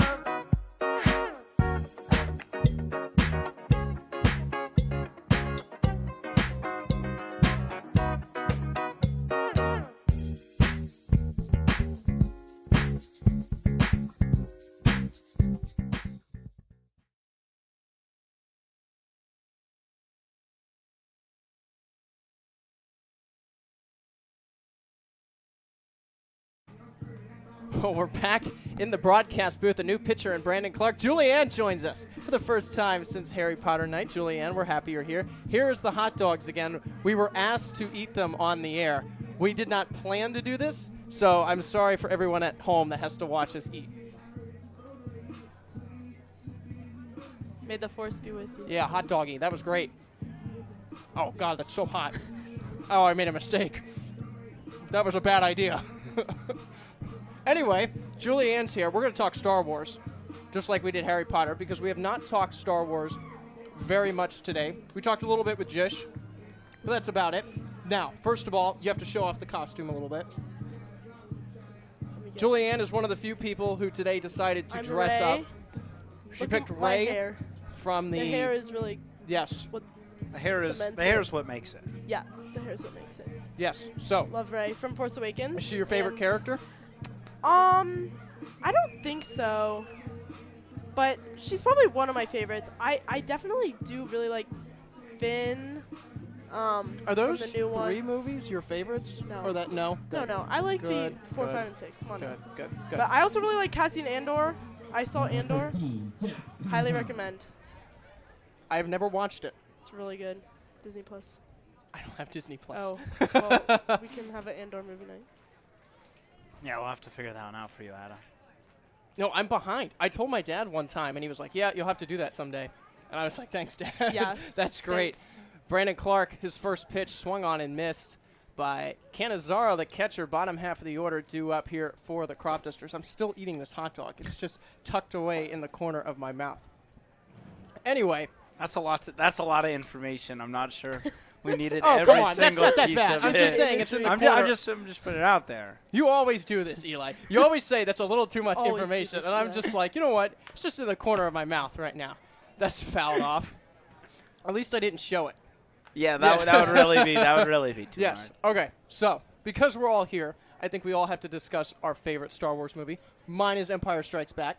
For anybody that's ever watched Star Wars, for very obvious reasons. What are you guys' favorites? I mean, Empire, There we very, go. very strong. 0-2's a breaking ball that misses. Brandon Clark thought it was strike 3, started to walk off the mound. Eli, you got a favorite? I'll be honest. I've watched them all. Okay, don't, good. don't worry. I'm not. That was not where I was going with this. I never watched the last one, though. I got mad That's at okay. Disney. The Disney ones. Mhm. Okay, that's fair. I mean, I don't have as strong of opinion as some, but Mm-hmm. I understand that take. 1-2 breaking ball misses. But I don't know if I have a favorite. I really like 4, 5, and 6. Good. Yeah. Well, that's Those are pretty the three. Correct. agreed But upon. but names are not going to be something on the top of my head. It's been a Gotcha. Gotcha. It's all right. Clark waiting. The 2-2. And he picks up a strikeout, goes with a slider down and in, and a good start for the lefty. while. But I have watched all the Star Wars movies, including the Yes. final one. And I've watched all the Harry Potter movies. I wasn't here for that discussion, but Hey, I'm just, wrong day, wrong day. But I'm just putting it out there that I'm not one of those people that have Yeah. missed the Fake movie. fan. Good. Yeah, yeah. No, Good. you're good. Fake fan. I did like number 7, Force Awakens. I know that it was sort of like a repeat of A New Hope, but Mhm. I liked it. I liked the female heroine. I don't know. It was pretty good. Is that the first Disney movie? Yeah, that's number 7. I thought that one was good. I mean, BB-8. BB-8, honestly, BB-8 is my favorite character. I'm not going to lie. Really? Yeah, Han Solo's mine. Han Good. Solo is so cool. good choice. He's always been cool. That's who Harrison was dressed up as. Yeah. For the record, we didn't have the opportunity to show that off. It was a quick inning, as there's a strike on the corner. But Harrison is also dressed up as Han Solo, which is a big reason as to why the 5th one is my favorite movie. Because I think Harrison Ford and Han Solo, they're at their best Yes, in that movie. agreed. I will say, movie number 7. On the ground to the left side, Guerrero charging, throws over to first in time, 2 quick outs. Is this going to be a hot take? No, I was Oh, just going to okay. say is one of the most Ooh. exciting times in terms of movie Yes. era. Like, Oh my gosh. I remember when that came the out. Star I Wars watched movies it coming so back. many times. 2015? I think Yes, that's right. Yeah. 2015. Such a big deal. When I saw that trailer for the first time, oh, Because you have your Chills. parents who are so excited, parents who are excited to watch it, their kids are Exactly. excited to watch it, grandparents are excited to Exactly. watch it. The movies span at least 3 different generations. yeah. This is Patrick Sanchez who takes one outside. Now, we'll do least favorite movies. Oh boy. Oh Now, my gosh. I did not like, I can't even think of the title of it because I don't know the titles of the new ones. So we wait the 1-0 from Clark. It's fouled off. Was it The Last Jedi? Was that the second one of the new Yes, movies? that one's horrible. I didn't like that movie. It's horrible. Also, it's ridiculously long. yes. It's like painfully Yes, long. It's basically yes. 2 movies in one. And Hard to get through. yes, that's my least favorite in the entire franchise. I mean, Phantom Menace is pretty bad. Phantom Menace is not great. It's although almost it's so bad that it's funny. yes, so you can still although enjoy I it. will say Attack of the Clones has its moments where I think it's worse than the Yeah. Phantom Menace, Yeah. but not overall. Yep. And then obviously Revenge of the Sith is actually pretty good. This was gonna say. That's inside 3-1 the count. The problem with those is just it felt like so the third movie was great because it was I think what George Lucas wanted to Right. finally show. The first 2 movies were just kind of weird in my No, opinion. they don't fit in with the No. tone of the rest of the franchise. Especially not the first one. Oh my That was gosh. so weird. Jar Jar. Jar Jar. 3-1 is grounded over to first. Takopian will take it to the bag in time. And Brandon Clark comes on and retires the side in order. Julianne, we thank you for being with us. Thank you so we much. love talking movies with you. We brought it up earlier. It's 7th inning stretch time here at Shirley Povich Field. It's a 2-1 lead for the Cropdusters.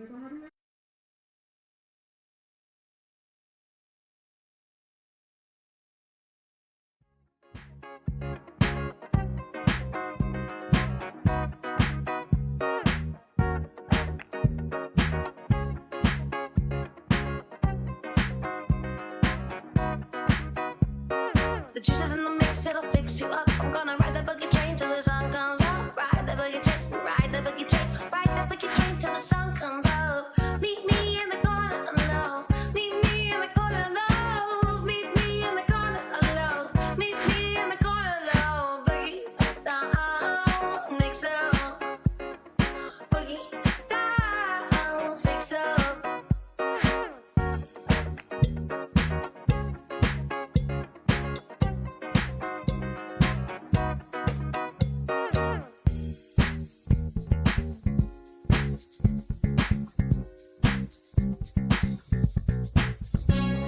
The juice is in the mix, it'll fix you up. I'm gonna ride that boogie train till the sun comes up. Ride that boogie train, ride that boogie train, ride that boogie train till the sun comes up.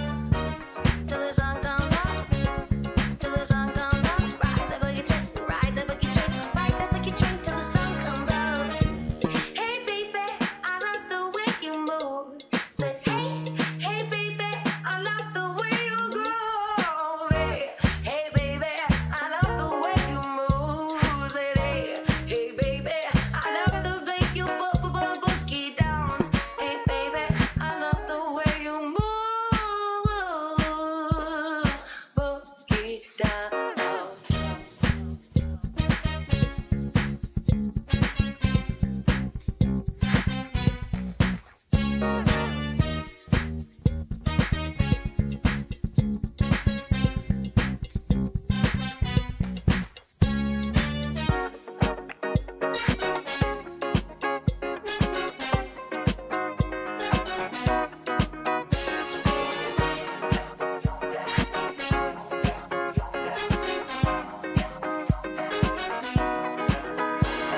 The juice is in the mix, it'll fix you up. I'm gonna ride that boogie train till the sun comes up. Ride that boogie train, ride that boogie train, ride that boogie train till the sun comes up. Meet me in the corner alone. Meet me in the corner alone. Meet me in the corner alone. Meet me in the corner alone.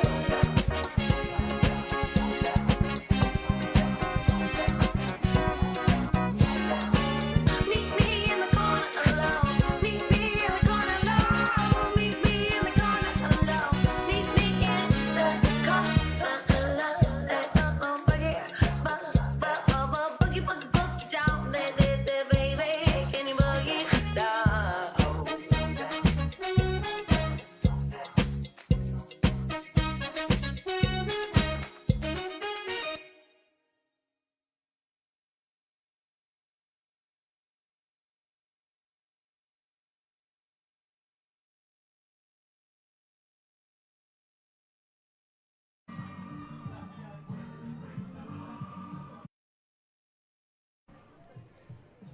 Well, the Big Train are down by a run, but they have a part of the order that was able to score a run a couple of innings ago. Harrison Myers joins us again.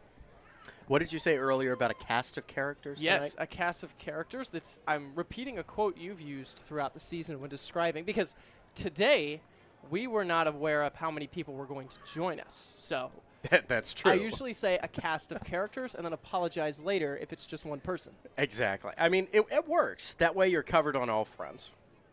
Guerrero quickly falls behind 0-2, so we'll go back to our previous discussion real quick.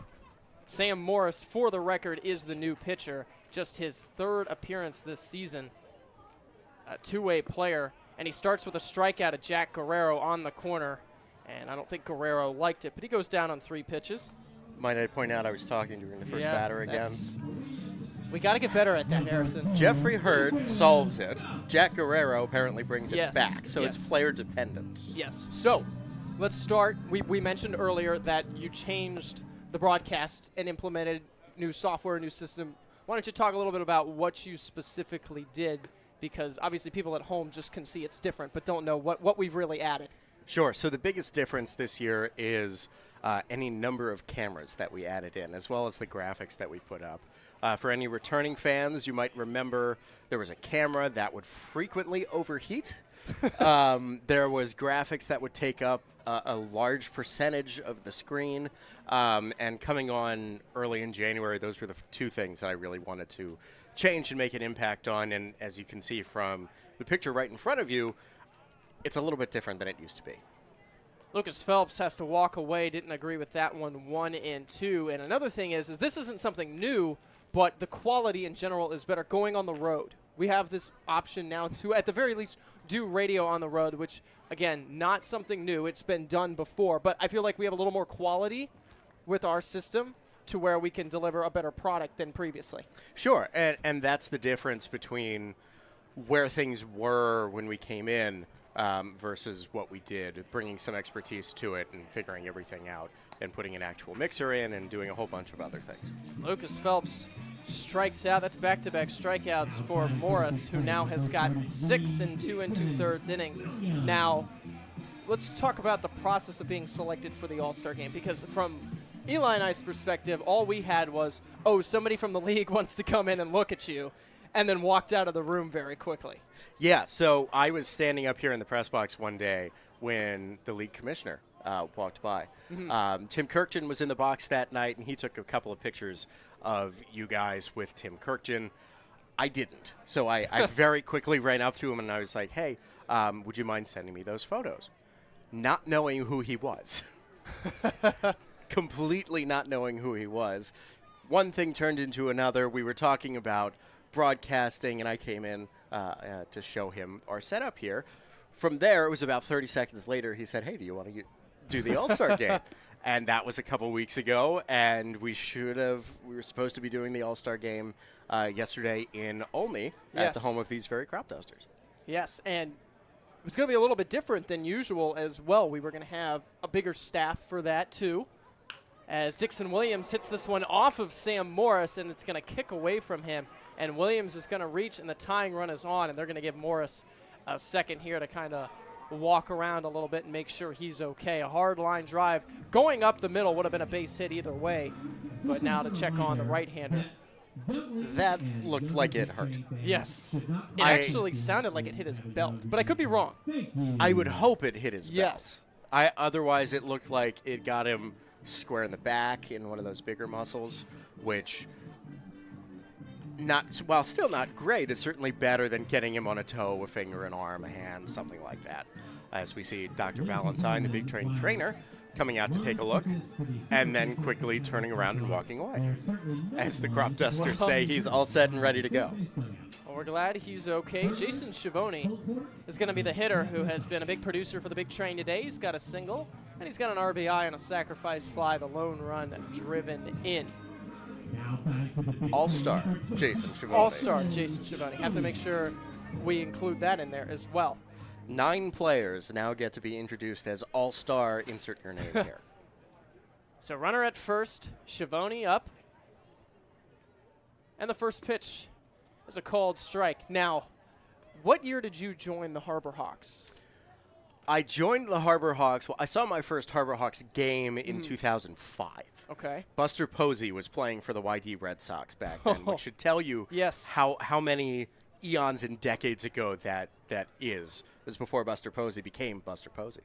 I started working with them as an intern around 2013, 14, and then I came on full-time as their director of broadcasting in a volunteer capacity in 2019. Schiavone lines this one out to left center field. Dixon Williams got a great jump. He's going to go to third. The throw is bad. Now Dixon Williams is going to get up. The throw to the plate, not going to be in time. And Dixon Williams is fired up. What great base running.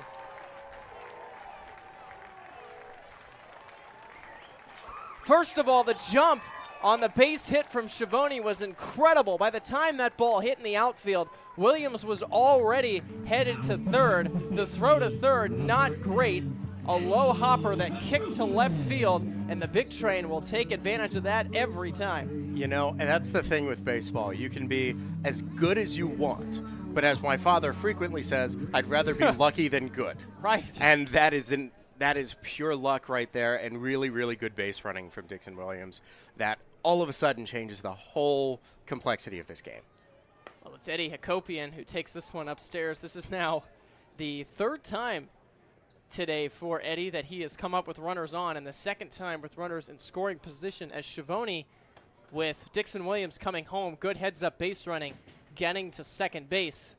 1-0. Hakopian takes it high, 2 balls and no strikes. So how different from the first year that you implemented a system for the Harbor Hawks is it compared to this year with the first year with the big train? Oh, my first year with the Harbor Hawks, 2019, we had a 720p webcam and a laptop. Nice. That's how we Yes. started. So coming in here to the big train where we'll have to post a picture of this on socials.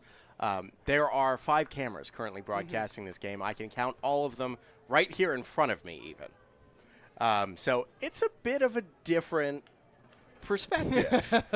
And by the time I ended in Hyannis last year, we had a much broader setup. It was another 4-camera setup and professional level equipment. And we built a mini TV studio. And having the benefit of that experience, we were able to bring that here to Bethesda. Hakopian sends it to center field. The catch is going to be made, and the inning ends. The big train tie it up, though. Jason Schiavone with a base hit, and Dixon Williams with some solid base running comes all the way around. Harrison Myers, we appreciate you being with us. Maybe the good luck charm right now. Anytime. There you go. I'm in the Han Solo We mentioned onesie it. today. We did mention it. So I'm bringing this entirely on Han. If this works, we'll hang this in the press box Yes. for the next home game. All right. We'll go to the 8th inning. It's a 2-2 tie at Shirley Povich Field. All-Star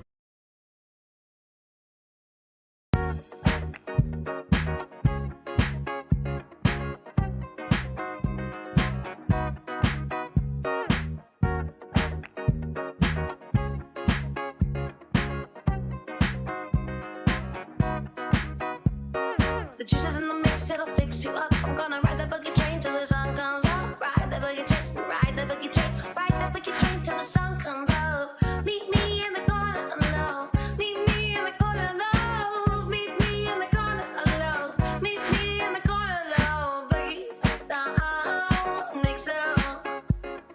Boogie down, fix up.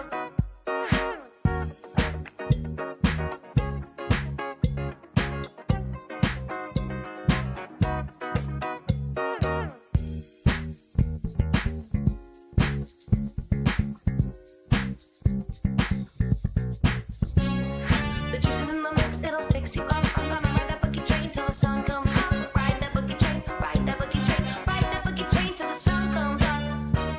Till the sun comes up. Till the sun comes up. Ride that boogie train, ride that boogie train, ride that boogie train till the sun comes up. Hey baby, I love the way you move. Say hey baby, I love the way you groove. Hey baby, I love the way you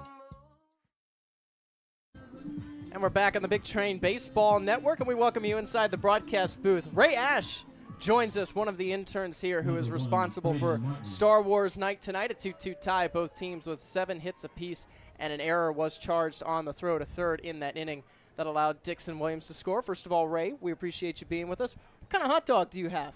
Thanks for asking. This is the light side dog. Here, I'm going to present it to the camera. This is one of 2 options. We got the dark side dog, which is Yes. hot sauce, chili, and jalapenos. Light side dog is a bit more sweet. Here, we'll flash it back. We do Oh. have the dark side dog here. I took a bite of it on the air and nearly died. I'm so Spice tolerance not, is not there. Not a great idea if you're talking live and then you have something hot. This is in why your mouth. This is why you fear the dark side. Yeah, I prefer the sweet to the spicy. 1-1. This one down and in. 2 balls and a strike. So we'll go back. Ray, first of all, tell everyone at home, because this is the first time that we've ever talked about you on the air. How long have you been with the Big Train in an operations role? This is my 2nd season. I enjoyed it so much last year, I came back for a 2nd. There you go. Well, Ray is responsible again for the Star Wars night that we have going on tonight. This is one of many, but one of our last, unfortunately, theme nights that we have here at Shirley Povich Field, and so far has been a great success as Brandon Clark is set for a 2-2 pitch. And he gets a strikeout in the inside corner, a great start for the lefty, and it's out number 1. Froze him. Froze him. And don't forget Harry Potter night. That. Did you also do Harry Potter night too? That was my night, Oh, yeah. why were we not told that? Oh, well, you have recognized Ray, though, twice from the pregame intros that we do with Kaylee Tallman. Oh, boy. The first time with a broom between his legs, and the second time with a lightsaber. Of course, Michael Michaud, our GM, also was there as well. Might be former GM after the battle they After- had tonight. He was putting his heart and soul into Yes. that one. Nobody told me, again, that that's what was happening, so I thought he genuinely hurt himself because I turned back and all of a sudden he's in a bush. I gave him a forced push, and there he went. As a called strike 1-1. So, when did you first start planning the Star Wars night? It really started last summer. We did it for the first time, and it was sort of we didn't really have the flexibility that we do this season. The interns really weren't planning everything, and it was one of the things I wanted to change, make sure that everybody had a hand in, getting their little stamp on a big train season, and I'm so glad that we have that opportunity. But yeah, I was thinking about this day for the last year. I know that sounds crazy, but that's the reality. It's a 1-ball, 2-strike count. Brandon Clark goes with a breaking ball, nearly strike 3 there. Clark was ready for it. Of course, you mentioned our system when you walked in here. It is a little bit of a mess. We've had to say that to a few people today. We're squishing an entire production room into a tiny little booth right now. There's just so many things to look at. I don't know where to start. We have a camera on us, but not a camera on everything. No. Ooh. Well, camera on us. We're the stars here. Ray is Sorry. Ray is joining us. He is a star. Oh, too Ray is tonight. the star. I am Yes. honored to be in this booth tonight. Ray is certainly the star. Now, we've talked Catalyst. We've mentioned that you've created this night. What are some of the things that were offered tonight for the fans? Well, there was a big costume contest. It was pretty successful. We had a bunch of fans show up in their little Star Wars outfits. It was really nice to see that. Last year we had a doubleheader, so unfortunately, it was a very hot day. So not a lot of people were willing To dress in costumes, dress up. yeah. But this, it cooled off tonight, so we got lucky. Well, you have the Jedi robe on tonight. So does Michael. The 3-2 pitch is swung on and missed, and Brandon Clark gets another strikeout for out number 2. K-Man over here. Yes, 3 in the first 5 hitters he's faced. Now, also, Ray does a lot of our on-field stuff here. I don't know the official title, though. I can never remember it. Are you on-field MC? Are you... What would you like us to call the official title of your job down there? Technically, I am director of game presentation. Oh, I like that. That's a lot better than yes. anything we've come up with. Yes. But nobody ever calls me that, so it's okay. Jimmy Kirk stands in, takes this one inside for a ball. So if you come out to a big train game, there's a good chance that Ray will be on the field. He does the activities, the whatever you'd like to call them, in between innings. What do we have? We have musical chairs. Oh, classic. Musical chairs, classic. We have trivia. Mm-hmm. Try to do a different trivia every night, depending on the theme. Make it really special for that night. Now, we have Dizzy Bat, or is that part of musical chairs? Dizzy Bat's brand new this year. Oh. Sometimes we combine musical chairs and Dizzy Bat, and it creates a little bit of chaos. It's fun to watch that. We also do a race, the Great Train Race. The kids go sprint from base to base and try to leg it out. Lots of stuff to do. Well, a big reason that the fans are engaged in between innings. A 1-2 count. Brandon Clark looking to strike out the side. Ray, again, we are very pleased with what you've put on. This is very impressive and a very successful night so far. That one's in the dirt, 2 balls and 2 strikes. But a lot of credit to everybody here as well. Michael, our GM, Patrick, our assistant GM, all the interns setting up everything too. It's been a great night. Yeah, I want to give a special shout out to Yes. Robert. He's our sound guy. He's amazing. He makes the experience just like so much better. Breaking ball, he struck him out, and Brandon Clark, man, oh man, strikes out the side. 4 strikeouts in the 6 hitters he faces. And Ray, we appreciate it. Again, great job tonight. Another guest on. And we hope to have you on. Well, you do good at this. Yeah, and Brandon Clark's doing good at this too. Yes. We'll go to the bottom of the 8th here on the Big Train Baseball Network. The Big Train, a run away from taking the lead.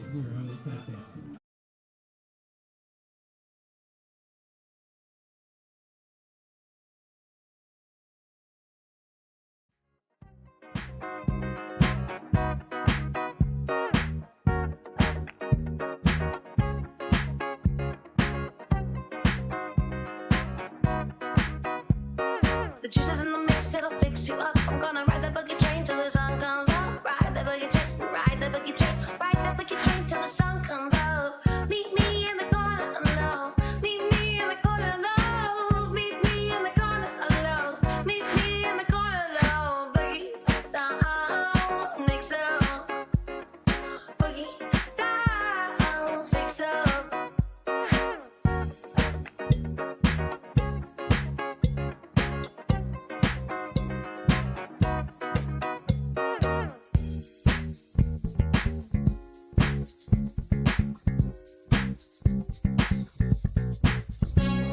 The juice is in the mix, it'll fix you up. I'm gonna ride that boogie train till the sun comes up. Ride that boogie train, ride that boogie train, ride that boogie train till the sun comes up.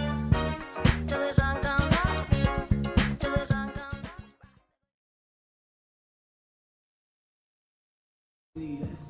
Bottom of the 8th, the Big Train have a real good part of the order to do something great and try to take the lead. And we are joined by Jish Sikulski again, the Cropdusters broadcaster, back for the first time since the second. How you doing?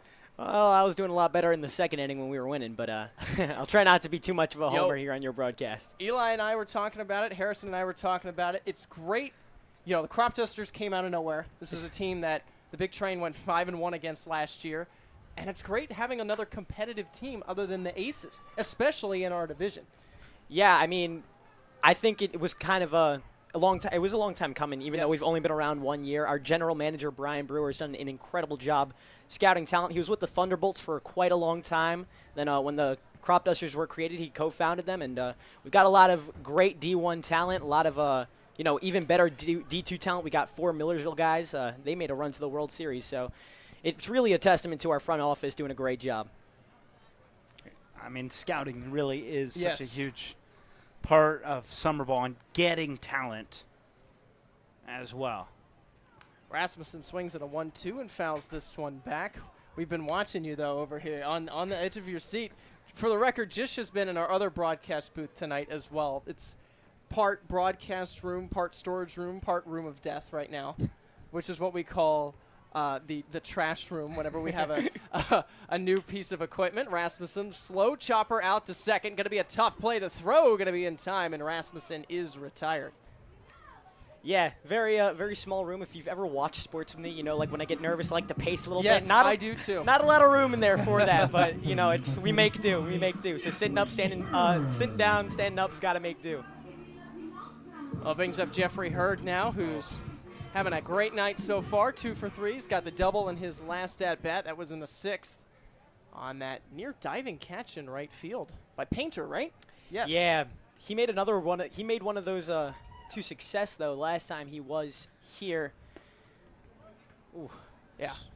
But you know, I mean, Jeffrey Hurd is having an incredible season, has a real shot at most outstanding player in this league, in my opinion. I've been monitoring him closely throughout this season. He's an all-star for a reason. Yeah, hits like that are something you're accustomed to seeing from him. Hurd takes a strike here, falls behind 0-2. Yeah, really set the tone early. Had a good night against the Cropdusters on opening night, but the very next day, first road game, we put up 10 runs against the Thunderbolts, and he launched a 3-run home run in that game. And he strikes out here, though, on an off-speed pitch, and Sam Morris looking good so far through 2.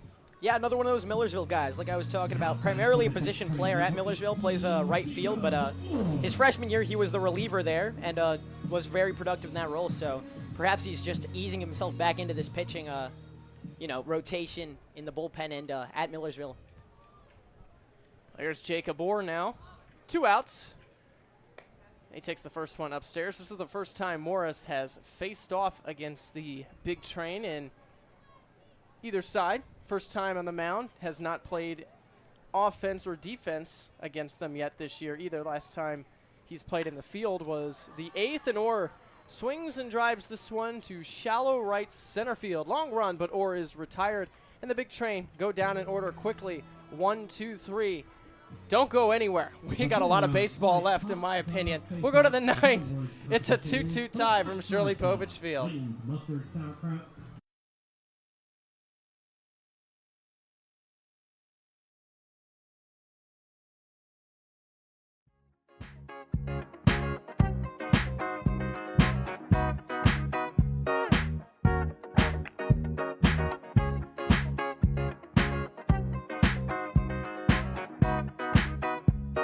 The juice is in the mix, it'll fix you up. I'm gonna ride the boogie train till the sun comes up. Ride the boogie train, ride the boogie train, ride the boogie train till the sun comes up. Meet me in the corner, no. Meet me in the corner, no. Meet me in the corner, no. Meet me in the corner, no. Boogie down, mix up. Boogie down, fix up.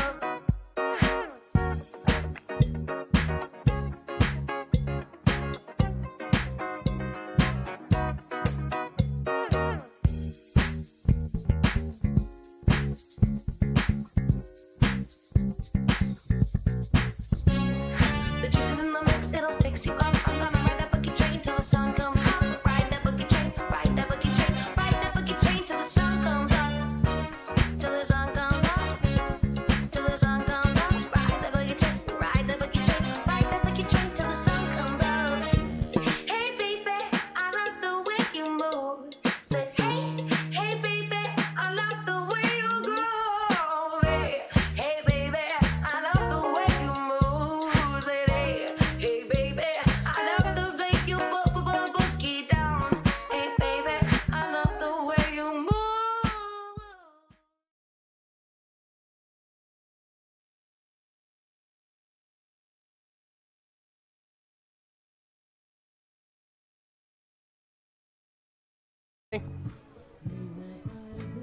Ninth inning here from Shirley Povich Field. We appreciate you being with us. My partner, Eli Kleiman. Jish Shikolsky, of course, joining us as well. I'm Adam Glover. Kaylee Tallman as well, doing the on-field reporting. She'll have post-game for you after the conclusion of this one, but still plenty of baseball left. Matt Miura to lead it off, 4, 5, and 6 for the Cropdusters. Tonight you're Adam Chewbacca Glover. I am Adam Chewbacca Glover. I don't know who wrote that, though, but that was a part of our ad, I guess you could say. There's a strike. We have our PA guy do a little read for us. You know, hey, tune into the Big Train Baseball Network. I was Adam Chewbacca Glover for some reason. I have a feeling I know who wrote that. 01, that's upstairs. See, when I did it I told you this earlier, but when I did it at North Florida on ESPN Plus back on May the 4th, I was Anakin Glover. We did it with our first names. Yes. The person who was just in the booth an inning ago. Right. This one fouled out of play towards the kids' fun zone, and somebody made a catch down there. I'm blind, so I couldn't see it, but we got the window and a camera in the way, so. But somebody made a great play. Get them on the field. We didn't mention this yesterday, but nearly had an incident in the first game of the doubleheader where a ball nearly hit our broadcast equipment. And I stuck my hand out to knock it away, and it got me pretty good, of course, in D.C., as there's a check swing. The appeal doesn't go, and the count's 2-2. Of course, I don't make the play. I'm trying to knock it away so it doesn't knock over computers. This is on Saturday, just. Yes. And I apologize. I'm thinking today is Sunday. But, of course, Dean Twigo, our center fielder tonight, he was the first baseman then, thought that was unacceptable, that I should not have knocked that ball away. I should have caught it, and playing first base booed from the field because I didn't make the catch. Hey. Hey, when it's broadcast equipment on the line, sometimes you just got to be a defensive back. I told him. I said, are you going to pay for all of this? But also, you know what they say in New York, you got to take the booing. That's true. Comes with the program.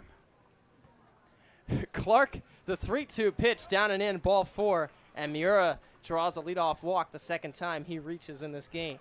With that being said, I had my hand in front of the computer in case I was also not going to catch that baseball.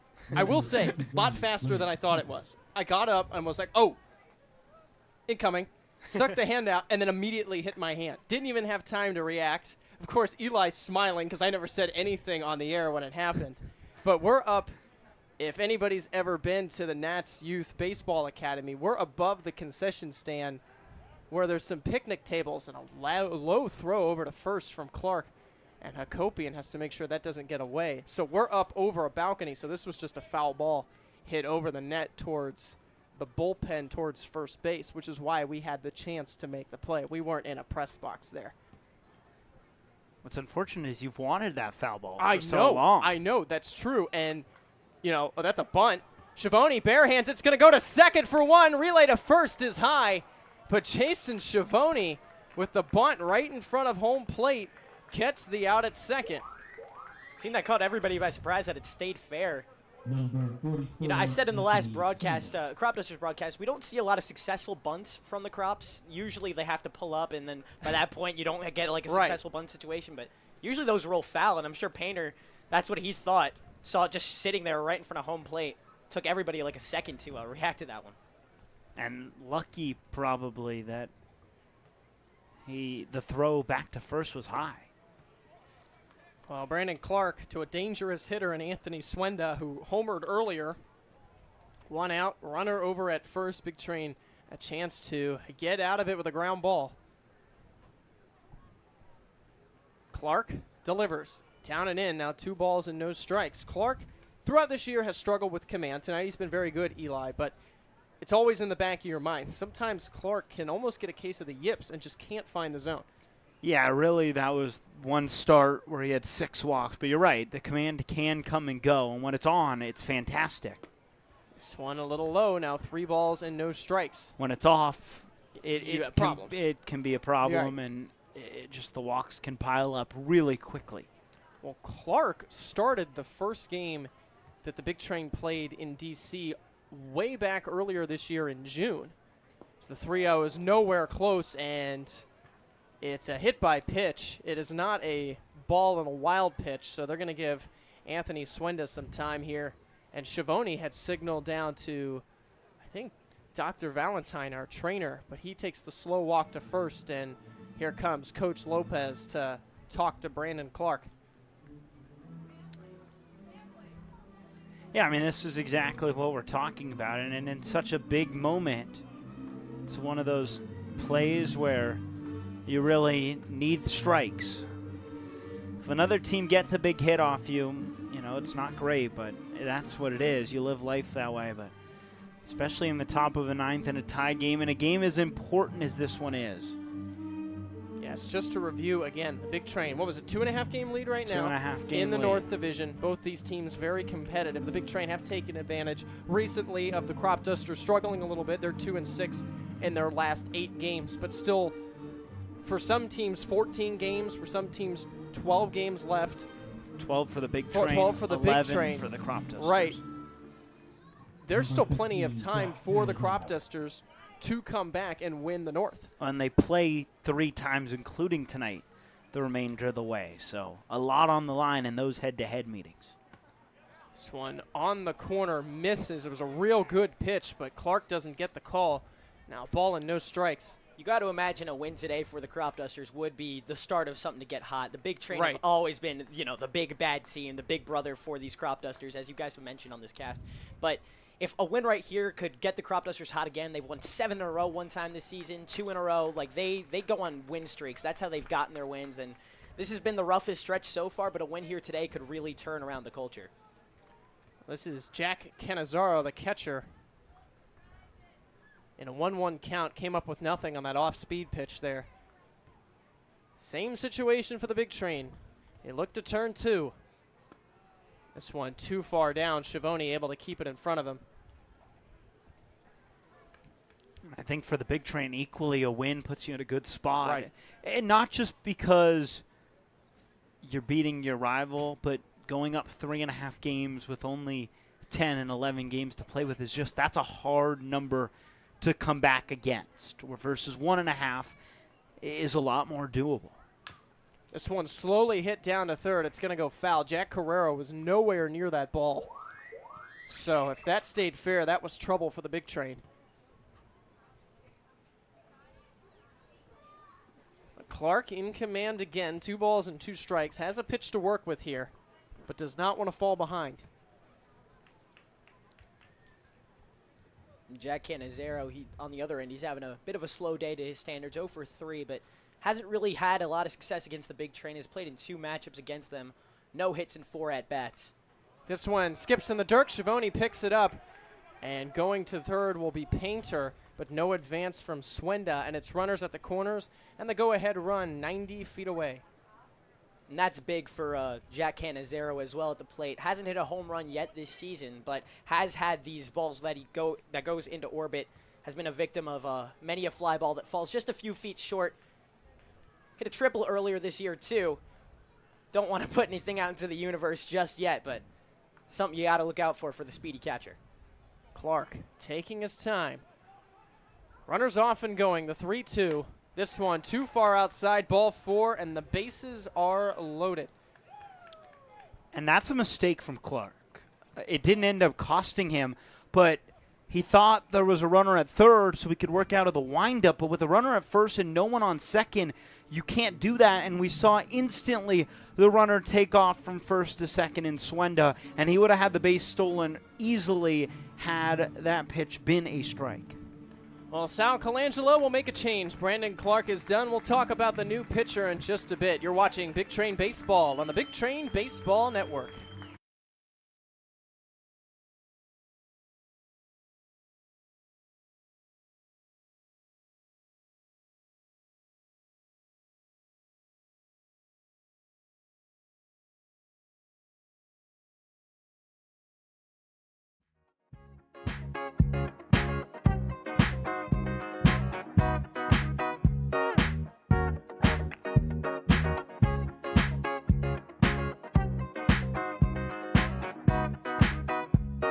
The juice is in the mix, it'll fix you up. I'm gonna ride the boogie train till the sun comes up. Ride the boogie train, ride the boogie train, ride the boogie train till the sun comes up. Meet me in the corner alone. Meet me in the corner alone. Meet me in the corner alone. Meet me in the corner alone. Boogie down, mix up.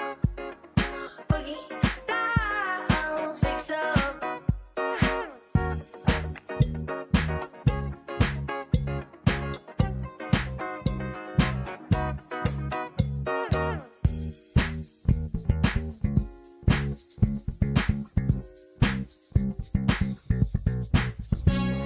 The juice is in the mix, it'll fix you up. I'm gonna ride that boogie train till the sun comes up. Ride that boogie train, ride that boogie train, ride that boogie train till the sun comes up. Till the sun comes up. Till the sun comes up. Ride that boogie train, ride that boogie train, ride that boogie train till the sun comes up. Hey baby, I love the way you move. Say hey baby, I love the way you groove. Hey baby, I love the way you move. Say hey baby, I love the way you boogie down. Hey baby, I love the way you move. Boogie down.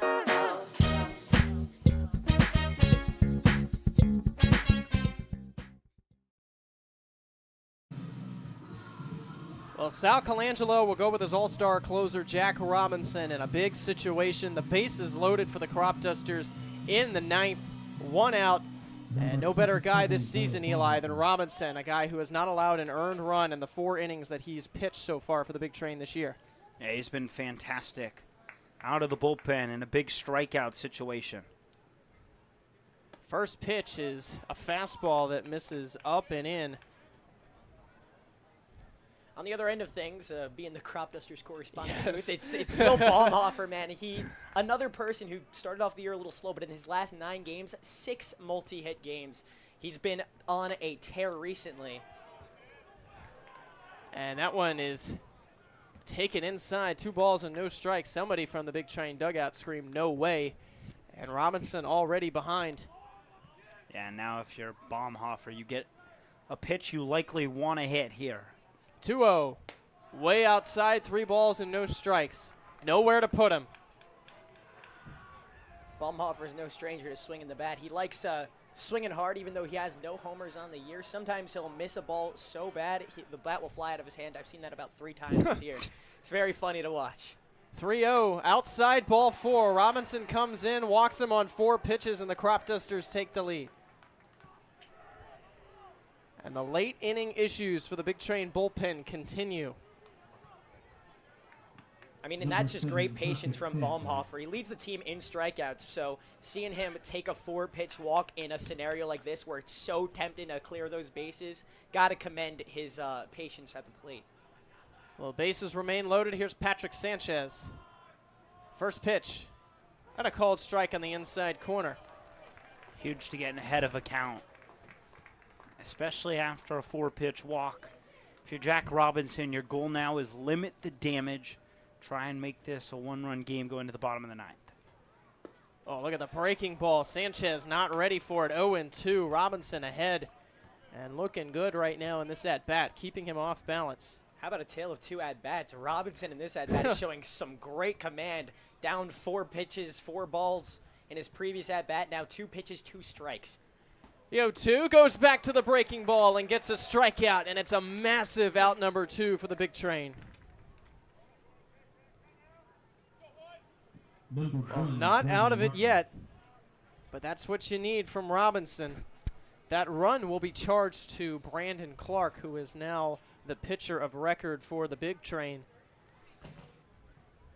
Now Robinson to face the top of the order. This is Braden Martin, who takes the first one low for a ball.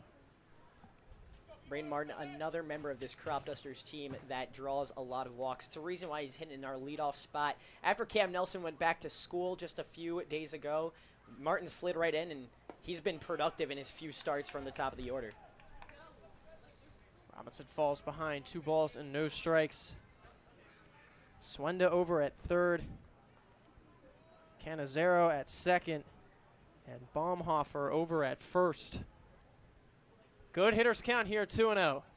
The pitch, up and in, 3 balls and no strikes. All of a sudden, Robinson has no command again, and here comes Jason Schiavone to talk it over with the right-hander.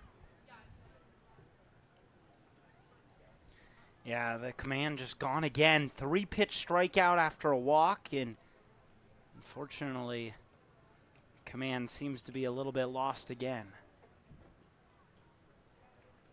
Bases still loaded, 4 still existing at all 4 of the bases. You got to trust your all-star in this situation. You don't want to make a call to the bullpen, especially after you just walked in, but that command has got to be fixed and in a hurry with a situation like this. Matt Urbalina waiting on deck if the inning were to continue. 3 balls and no strikes. The pitch, not close again, ball 4. It's the second 4-pitch walk issued by Robinson, and another run will come in.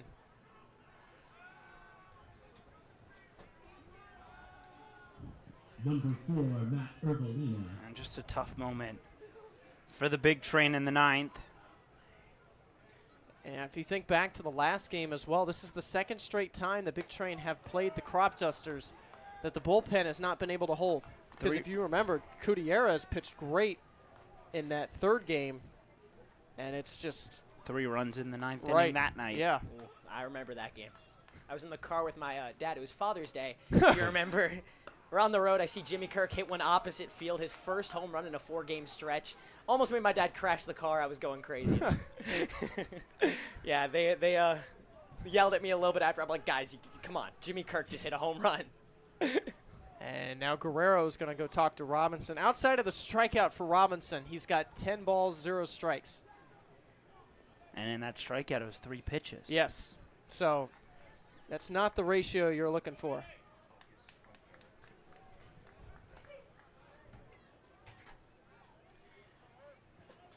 Urvalina at the plate, too, for the Cropdusters. His only home run came at this field on opening night. Let's see if the jet streams are in his favor again. Robinson's 2-0. Again misses 3 balls and no strikes. Again, Robinson has not pitched in a Cal Ripken League game since June 30th. Did pitch in Martha's Vineyard. Didn't have great command there. Was able to get out of a bases loaded jam, but just one of these guys for the big train who haven't been out there in a while. 3-0. And it's a called strike. Urvalina thought it was ball 4. It was a very close pitch. And now all of a sudden the crowd making some noise, trying to rally behind Robinson. It's a very rare time you're going to fool Matt Urvalina. 3-1, that one not close, ball 4. It's the 3rd RBI walk. And there have been no hits in this inning for the Cropdusters. Yeah, and you hope that doesn't change right here with Jimmy Kirk up to bat. All-star for the Cropdusters. 4 home runs in just 11 games now. He came on late and came on huge for the Cropdusters. With bases loaded, this could be the dagger right here if he can get some good wood on ball. Robinson still trying to find the zone. The first one is fouled straight back, and I think Kirk was looking to do that there. It's really interesting. Before he hits these home runs, you see that he's trying for it. Big swings, either a miss or a foul. It gets the entire dugout excited. You hear rumbling. So if he gets one right down the center of that stick, goodbye. 0-1. There's a slider in there for a strike. Robinson in control, 0-2. The Big Train now behind 5-2 and are staring down a second consecutive loss. Just not playing great baseball. You think you strike out Jimmy Kirk here, it puts some wind in the sails of the bats, though, only down 3. Skips in the dirt. Good block by Schiavone. That's tough because, watching this Big Train team, there hasn't been too many times, believe it or not, this year that they've actually come back. Most of the time they're in command throughout the game. They blow the game late, and then it's such a wide margin that it really doesn't matter. So you hope, yes, slider too far inside, 2-2, but it hasn't been something we've seen, at least Eli and I, this season. No, I mean, they've been ahead so many times. I mean, Right. when you only have less than 10 losses, it's hard to see a ton of comebacks. 2-2. This one hit in the air and out of play, and we'll do it again. This one headed towards the picnic area. Yeah, the last game that these two teams played at this field was another comeback for the Cropdusters. That's a regard where they actually have done a lot of damage. Sometimes it falls short. I think back to a game against DC, against Southern Maryland, where 3 runs came in the 9th, as that one's deep into left. Yeah, Jacob Orr tracks it down. That was a hanging slider. Kirk, wrong part of the ballpark if you're going to hit one out here. Left center field. But the damage is done. No hits in the inning, but 9 men come up, 3 runs come in, and the bases are left loaded. To the bottom of the 9th, all of a sudden, the Cropdusters 3 outs away from a win.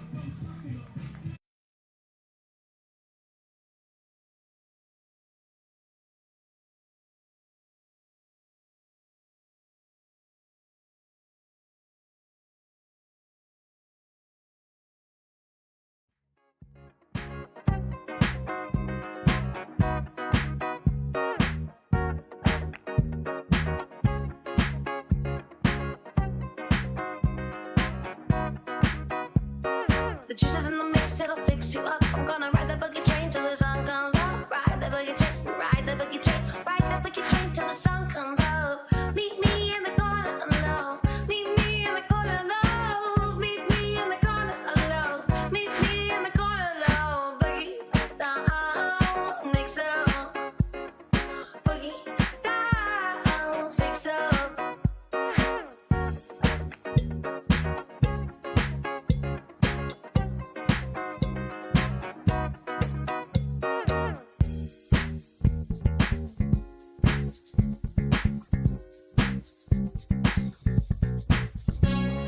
The juice is in the mix, it'll fix you up. I'm gonna ride that boogie train till the sun comes up. Ride that boogie train, ride that boogie train, ride that boogie train till the sun comes up. Till the sun comes up. Till the sun comes up. Ride that boogie train.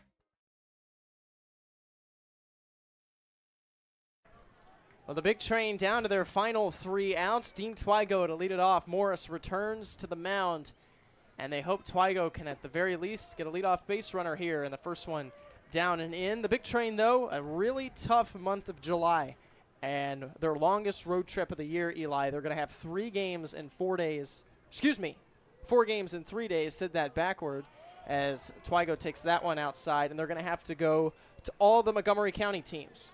Gaithersburg, for the first time this year on the road, 2 in Silver Spring, and then to the Cropdusters up in Olney on the 14th. Twygo ahead 3-0. Yeah, it's a crucial stretch for the Big Train. Some teams they should beat if you look at the records, but doubleheaders haven't come all that easy, and it's never easy playing a division opponent. And it's a called strike, and not well received by the Big Train dugout or the fans on a pitch that was up and into Twygo. So the count now 3-1. Twygo swings, little looper out to left field. This ball is going to drop. Twygo's going to reach. He's going to get a bloop single, and that's how you have to start if you're the Big Train. I don't think you could hit a ball any better. That was right in no man's land between Sanchez and Baumhofer. Valiant effort to try and dive for it, but just how do you hit a ball jump like that? You were on the air for it in the second doing color, but remember, Twygo hit the exact same ball that Sanchez had the diving catch on earlier. This time a little further away and gets a base hit. It's all about the little adjustments. Yeah, what can you say? Lightning doesn't strike twice. I've never seen Patrick Sanchez make a play like that, despite how defensively sound he's been all year. So, yeah, there's no way he was going to make that. Great hit from Twygo. Well, here's Jack Guerrero. He's got 1 hit tonight, 3 at-bats. He takes the first one in there for a strike. A righty is throwing in the bullpen for the Cropdusters in case things start to get out of hand for Morris. Surprised Morris is still in. He hasn't pitched more than 1 inning per outing in each of his last 2. This is his 3rd one, already into his 3rd inning. Snap throw to first. That ball gets away. Twygo's going to get up. He's going to make it to second. He hits second. He's going to third. And he's going to get in there standing up in the big train and have a runner 90 feet away. Wow. Yeah, that's what the big train need. And if you're the Cropdusters now, you forget about Twygo. It doesn't matter. You're up 3 runs. You try and focus on the batter. When you have a runner at first, you think maybe double play ball. Now you just focus on the runner. But this is exactly how the big train need to start a rally. And a trip out to the mound to talk it over with the right-hander. Bad throw to first. That'll be an error charge to him. It's the 2nd error for the Cropdusters. And really, Eli, that's how the big train have been able to do anything tonight. I mean, you think back, that 2nd run scored because of a bad throw from center field. And now this. Yeah, it has been how the big train have capitalized. Guerrero takes the 0-1 upstairs, a ball and a strike. And I'll tell you what, despite being down by 3, the big train fans and players, a lot of energy right now. A little bit of belief back in this ball club. 1-1. Guerrero swings and pops it up to shallow center. Sanchez, the shortstop, calls. He will make the catch. Twygo fakes the tag, and he's just going to move back. But that's a big out, number 1. Rangy play from Sanchez getting back there. He's been one of the low-key players of the game for these Cropdusters, holding a great batting team like the big train to just 2 runs. Down now deep into the 9th inning. It's really been a testament to the great plays this defense have been making. A few misses, but Sanchez has been rock solid so far. Well, there's Lucas Phelps. If Phelps can drive in Twygo with a base hit, it would get the tying run up. Phelps swings at the first pitch, pops this one up, foul territory near the line. This one's going to go out of play.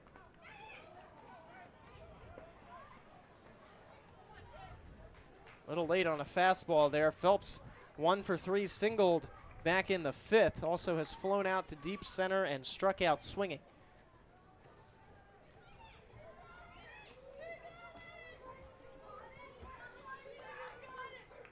0-1 the count. This one on the ground into left field. It's going to be a base hit. Phelps has got an RBI single, and the tying run will hit.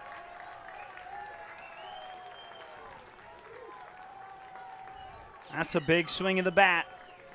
All of a sudden, a little bit of life for this big train side. 100%. You said there's somebody warming up in the bullpen. I would not be surprised if after this batter they go to him.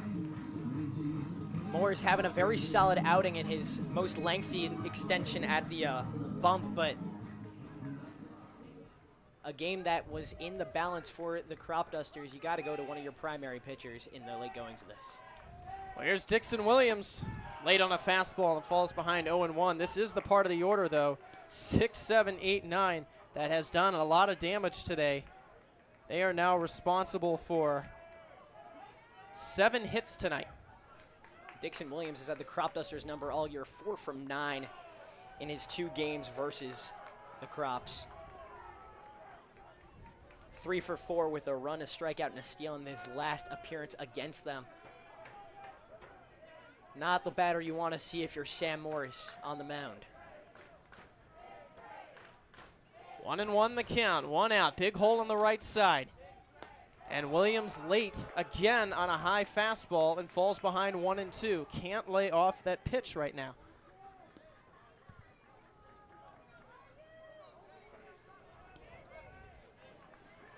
Now you have to protect your Dixon Williams.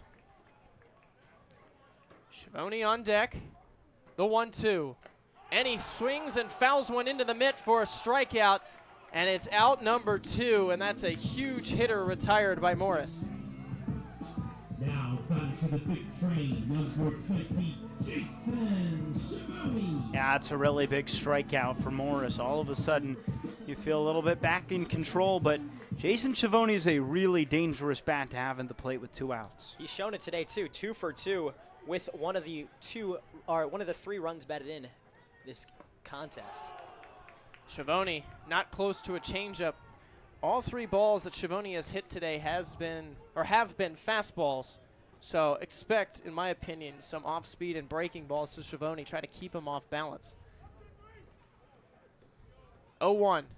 In the dirt, good pick. Throw down to first. And the runner diving back in time. It's not the first time Canizaro's tried something like that too. Imagine if the game ended on a throw like that. It's been successful. Maybe you can count on your hand how many times it's been successful this season, but he's still a catcher who tries to get those easy outs for his pitcher.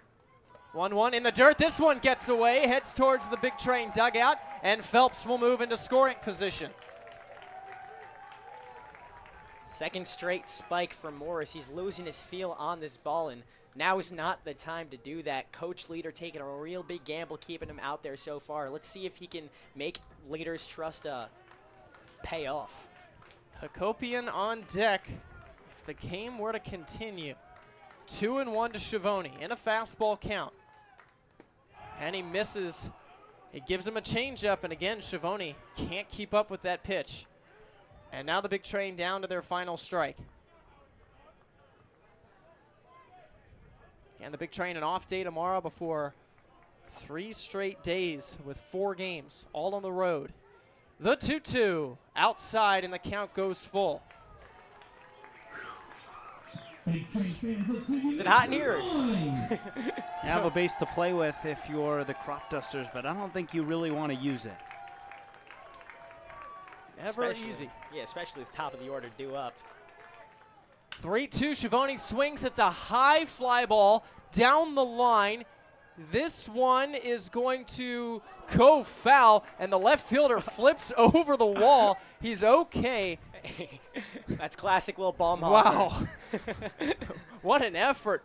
That hit something. I don't know if it hit the glove. I think it hit the fence because it kicked away pretty far. But imagine if we ended a game. That would be great. Hey, people like to talk about the Savannah Bananas being the Harlem Globetrotters of baseball. I'd say you get a team full of 9 Will Baumhofers. That's your Harlem Globetrotters. He does stuff like that on a daily basis. So Schiavone stays alive. The count is still full at 3-2. First base is open. The full count pitch. Schiavone, ground ball to third. Swenda throws to first in time, and the Cropdusters wrap it up and pick up a 5-3 win here against the Big Train. It's the 3rd time this season that the Cropdusters have beaten the Big Train, improving now to 3-1 against them, and at the very least has guaranteed a season split. Yeah, again, it's another night for the Big Train where the offense doesn't really come to life. They score 1 in the 9th, but 3 runs in the top half of the 9th proved to be too much. And as for the Cropdusters, you know there's a big celebration on the field. It's like when the Bills beat the Patriots. You take down your big brother, you get to celebrate a little harder. It's a very big win for the Cropdusters, who, as you guys mentioned, have been going on quite the skid.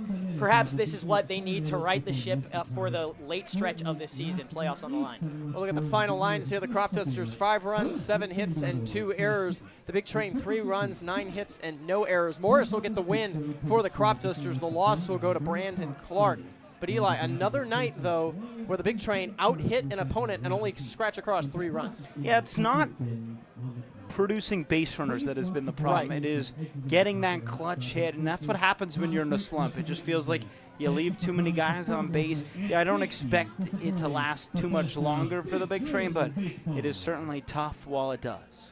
And you know they're not happy right now, not playing their best baseball, but a few standout performances. We'll go ahead and look at the Roll-A-Bump Limited Player of the Game. We always give it to our color commentator. So, Eli, who do you have? I'll go Brandon Cassidy. It's not his best start in terms of earned runs, but he gives you 6 innings of 2-run baseball. That's a quality start in the major leagues. That is more than a quality start in summer baseball. He put you in a good position to win the game, and unfortunately the Big Train just could not finish things off. Yeah, Cassidy still this year statistically the best pitcher right now in the Cal Ripken League. So we appreciate you being with us here on the Big Train Baseball Network. Josh Sokolsky, of course, of the Cropdusters. We thank you for being with us here tonight. Thanks for having me. Yes. I appreciate it.